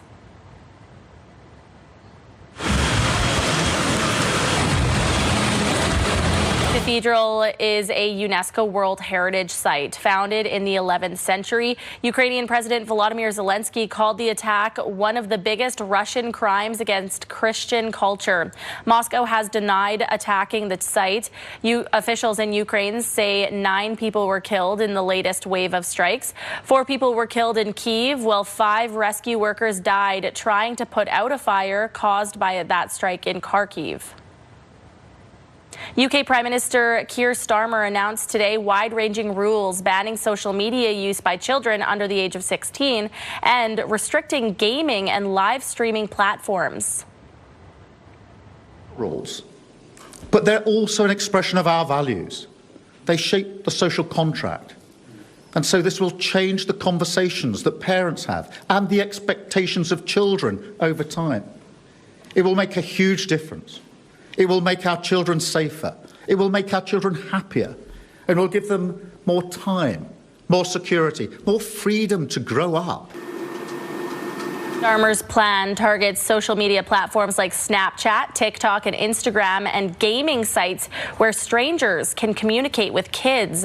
The changes go further than any country so far and could include overnight curfews and curbs on infinite scrolling for users under the age of 18. Canada has recently announced its own plan to protect children from online harm, Bill C-34, which would force social media companies to block access for kids under the age of 16, though companies can obtain an exemption if they put safeguard measures in place. The Carolina Hurricanes are Stanley Cup champions once again. And to go. The net is empty. Ehlers scores! Nikolai Ehlers! And the party is on! And a shutout! Stopped all 22 shots he faced for the first career playoff shutout. Jackson Blake chipped in with a goal and an assist, while Taylor Hall got Carolina off to a fast start. Scoring less than 4 minutes into that game, the Hurricanes defense took control of the series down the stretch, limiting Vegas to 5 goals over 2 games before closing out the series with a 3-0 shutout win in Game 6, securing their first Stanley Cup in 20 years. All right, Janelle, over to you in the Weather Center. All right, well, let's take a look at what we are seeing currently as the morning is going on. We're at 16 degrees here in Regina, so really starting to see these temperatures warming up. Those wind speeds are still a little bit high at about 26 kilometers per hour and plenty of sunshine. Same goes for Saskatoon. Beautiful skies to start off this Monday morning. 16 degrees is that current temperature and 11 kilometer per hour wind speeds. Now let's take a look at our futurecast. We are still seeing a little bit of that precipitation exiting the province here, and of course that cloud cover moving through. So we are seeing a little bit more rain as well coming up on Tuesday. So a little bit more headed our way, but again, we aren't seeing much of significance. Total rainfall amounts, the Battlefords and Moose Jaw sitting at about 2 millimeters. So current Saskatoon and Regina all sitting at 1. For current temperatures in the province, Buffalo Narrows at 14 along with Stony Rapids, Spiritwood 15 along with Prince Albert and Hudson Bay, Melfort 14 degrees, Kindersley 17, East End sitting at 15, Yorkton 13 along with Weyburn and Estevan 15. Now for our highs throughout the province, the Battlefords and Prince Albert at 24 degrees. Swift Current seeing 23, Yorkton 21, Weyburn 22, Estevan 21 as well, and still seeing some of that rain. Now for our 5-day forecast here in Regina, we are hitting that high of about 22 degrees to kick off our Monday, and of course 9 degrees tonight as that low. Tomorrow seeing a little bit more of that rain coming back. We've been talking about it all morning. 21 degrees, sticking around through Wednesday as well at 15 degrees. Now Thursday and Friday is when we start to see that sunshine returning. 18 on Thursday and Friday's high of 19. Over to Saskatoon, 23 today as that high, 12 tonight for the low, and seeing that sunshine. Now a rainier week for Saskatoon, as well as seeing the risk of thunderstorms on Tuesday. 20 on Tuesday, though, again, we're expecting to see that rain for the Saskatoon area start a little bit earlier on in the afternoon. Now Wednesday and Thursday both hitting that high of about 18 degrees, and Friday a little bit more rain that we are expecting to see wrap up as the afternoon goes on for Friday. 19 as that high and 9 Friday night for the low.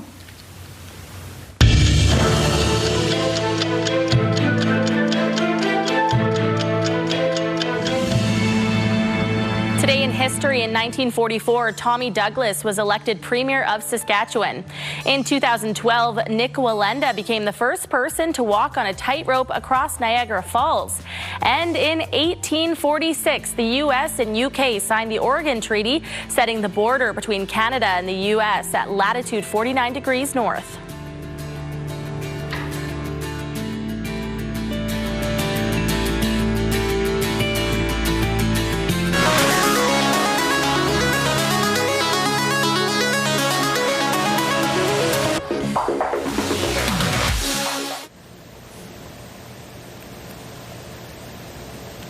Hydrogen power has taken a big leap. Inside a facility in northern Spain is a giant engine fueled by pure hydrogen. It was recently powered up and successfully generated electricity for Spain's power grid. This is a world first for large-scale power generation. The test is meant to show hydrogen engines and can work with real-world power grids, not just in lab conditions. Neat. Interesting. Very interesting, actually. These are the kind of technology advancements I can get behind. Yeah, exactly. I think what they output is not exhaust, but like pure water, isn't it? Isn't that one of the main benefits of it? Yeah. Yeah. I think that's really cool. All right, let's get to the question of the day.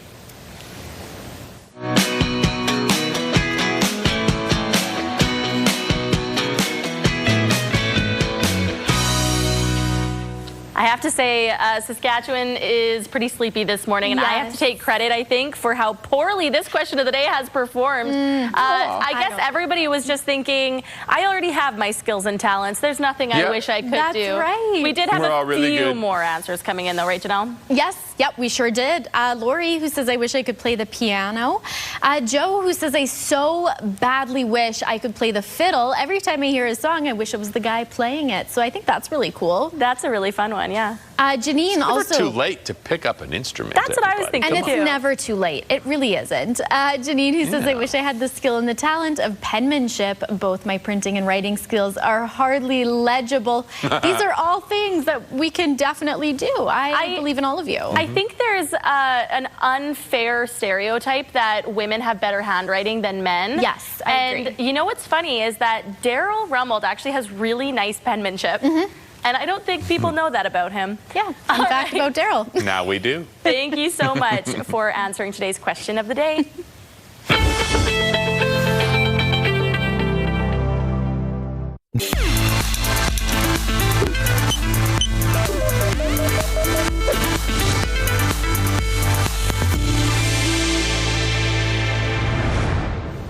Melanoma only accounts for a small number of skin cancer diagnoses in the U.S., but it causes the most deaths from the disease. Mandy Gaither has more now on an experimental cancer vaccine that is showing promise. These vaccines were first FDA approved for emergency use in the U.S. during the COVID-19 pandemic, but messenger RNA or mRNA has been studied for decades, and the vaccine technology is now opening up a world of possibility to help combat a wide range of diseases, including the deadliest form of skin cancer. The mainstay of melanoma treatment is immune-based therapy. It really revolutionized the outcomes for patients with advanced stage disease. But unfortunately, a large number will still face recurrence and ultimately death. Dr. Rajesh Nair with Orlando Health calls New York University research into reducing that recurrence risk a huge breakthrough. Results of the study published in the Journal of Clinical Oncology say a personalized mRNA cancer vaccine given after tumors are surgically removed cut the risk of melanoma death or recurrence by 49% when combined with immunotherapy. It's designed to allow our immune system to identify parts of the cancer cells in multiple different ways to attack it. Nair says current immunotherapy treatments allow the immune system to recognize cancer cells, but those cells can change. He says the research is showing that adding the experimental mRNA vaccine into the mix can identify a unique pattern in each patient's tumor. And thus develop kind of a really unique and individualized treatment for that specific patient. For Health Minute, I'm Mandy Gaither. Health Report, brought to you in part by SEIU West, Saskatchewan's first healthcare union. Let's say hello to Mike Siona one more time to learn more about Saskatoon Startup Week. Spencer Nickel and Jenilyn Santos Ong join us now as we continue to weave through Saskatoon Startup Week. It is the second annual and very exciting. Lots of events. I think last year there was something like 18 events. This year, upwards from that. Talk to me about some of the exciting things that are happening. Yeah, thanks. There's a lot going on. Everything that you can think of, there's probably something happening there, from coffee chats to fireside chats to pitch events, and all the things that you need to know and learn about. different ways to connect, to learn, and to get inspired. So, like, for example, we have OpusCon happening on Tuesday night. So that's at the University of Saskatchewan at Opus. And what it is a fireside chat on virtual reality and augmented reality, all the innovations that's taking place there, and what's up and coming, what you should know about. There's a lot of demos that are happening there as well, too. There's also a pitch event happening on Thursday with BPES. There's other fireside chats going on, so a lot happening there. Yeah, and something, as you kind of mentioned, for everyone, what are some of the other events that you maybe are looking forward to? Yeah, you bet. So there's over 20 events this week, and you can see all of them at SaskatoonStartupWeek.ca. At Sask Polytech, we're hosting an event discussing how research centers at Sask Polytech can support entrepreneurs and innovators in the community looking to build new products. Tomorrow we have Feed in the Saskatchewan Food Centre showcasing agri-food innovation, which is one of Saskatchewan's strengths. And then on later at the week, we have FailFest with Sask Startup Institute, which is really a chance for people to come and hear challenges and the journeys that real entrepreneurs have gone through in a very relaxed environment, a great way to just connect with people. And it really is so much of Saskatoon Startup Week is building that network, hearing those stories, and knowing that you're not alone when you're forging forth to innovate or create your business. So lots of stuff going on here this week. All you got to do, go to the website, as mentioned, SaskatoonStartupWeek.ca for all of the details. It's going to be a great week. Jazz Fest Regina returns this week, running from June 18th to 22nd, with 5 days of concerts and over 25 free outdoor stages downtown. Joining us now to give us a preview is Greg Loziak. Good morning. Good morning. This is Jazz Fest's 18th year. 18th year. What can we expect for the lineup? Well, there is an incredible lineup. We're really excited about this year's show. We've got internationally known musicians, we've got Canadian talent, and we've got a lot of local talent, which is really the heart of the city. Incredible. So there's indoor and outdoor experiences this year. How do those differ? Well, the outdoor venue is at Regina's downtown Market Square, and it's free. There will be music on the the Thursday, Friday, and Saturday from 10 o'clock through the afternoon. And then the indoor shows are at places like the Exchange, Bushwhackers, and so the paid shows start off on Thursday night with Terraplane, a local Regina band, which is a bit jazzy, a bit bluesy. So it'll be a perfect mix for that night. All right, and on that same note, there is local Saskatchewan talent alongside touring artists. How is that, important to Jazz Fest's identity? Well, it's really about bringing the music and people together. Whether you're a lifelong jazz lover or you're somebody looking for a fun evening out, we hope to meet all of those needs. All right, and of course, Father's Day is coming up. You guys have a very special event. What's going on? Father's Day Sunday brunch. And it'll be at Le Bistro, which is on Hill Avenue. $100 for a pair of tickets or $55 for an individual. You don't need to be a father, but this is a really good idea, an opportunity. If you haven't bought your father a gift yet, bring him out. All right, well, it sounds delicious and like such a great opportunity. If somebody's looking for a little bit more information, where can they go? Oh, we've got two ways. Our Facebook page, Jazz Regina, and then we've also got a website, reginajazz.ca. Wonderful, Greg. Well, thank you so much for all of this wonderful information and for spending some time with me this morning. Thank you for your time.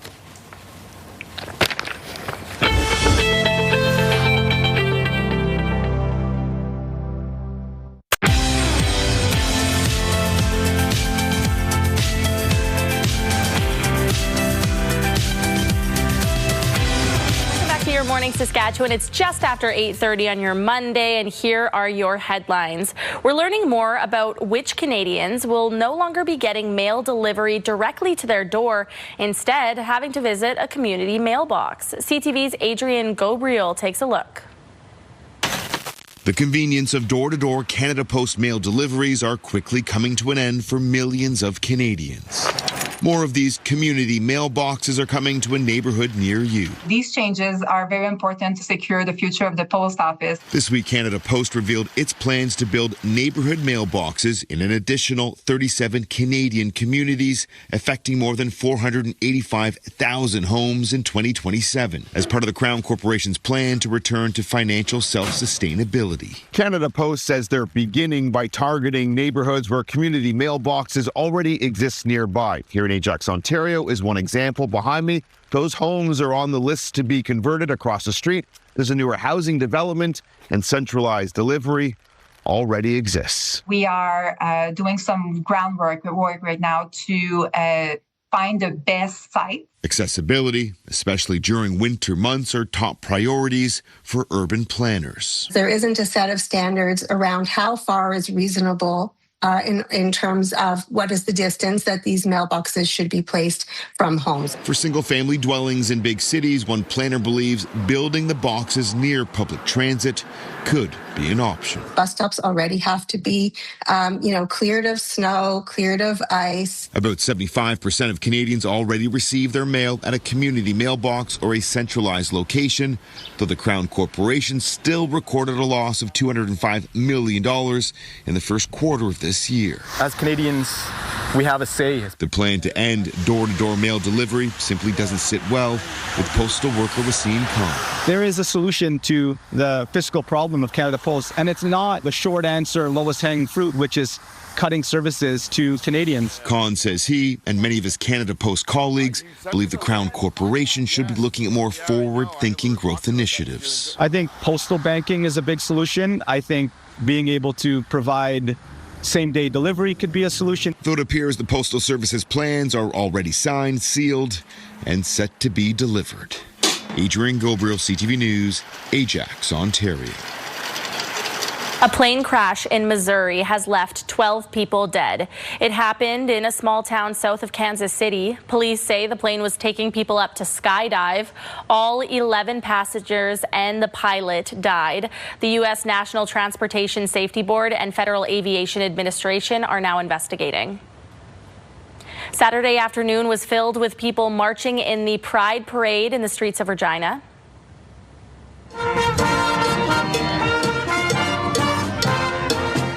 Different groups marching through 23rd Avenue, Albert Street, Legislative Drive, and Lakeshore Drive. Lydia Parker, Kathy Tisdale, and Christy Tisdale stood on 23rd Avenue wearing 3 free Mom Hugs shirts, while Barry Holtzlander stood right with them wearing a free Dad Hugs shirt.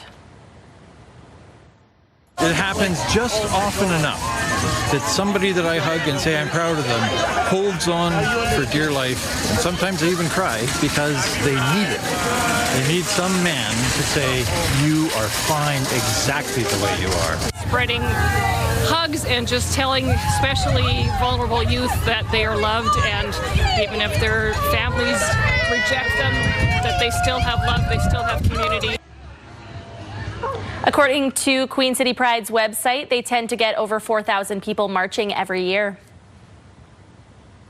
It's another exciting day of World Cup action today. One of the tournament's massive favorites, Spain, opens against one of the competition's big underdogs, Cape Verde.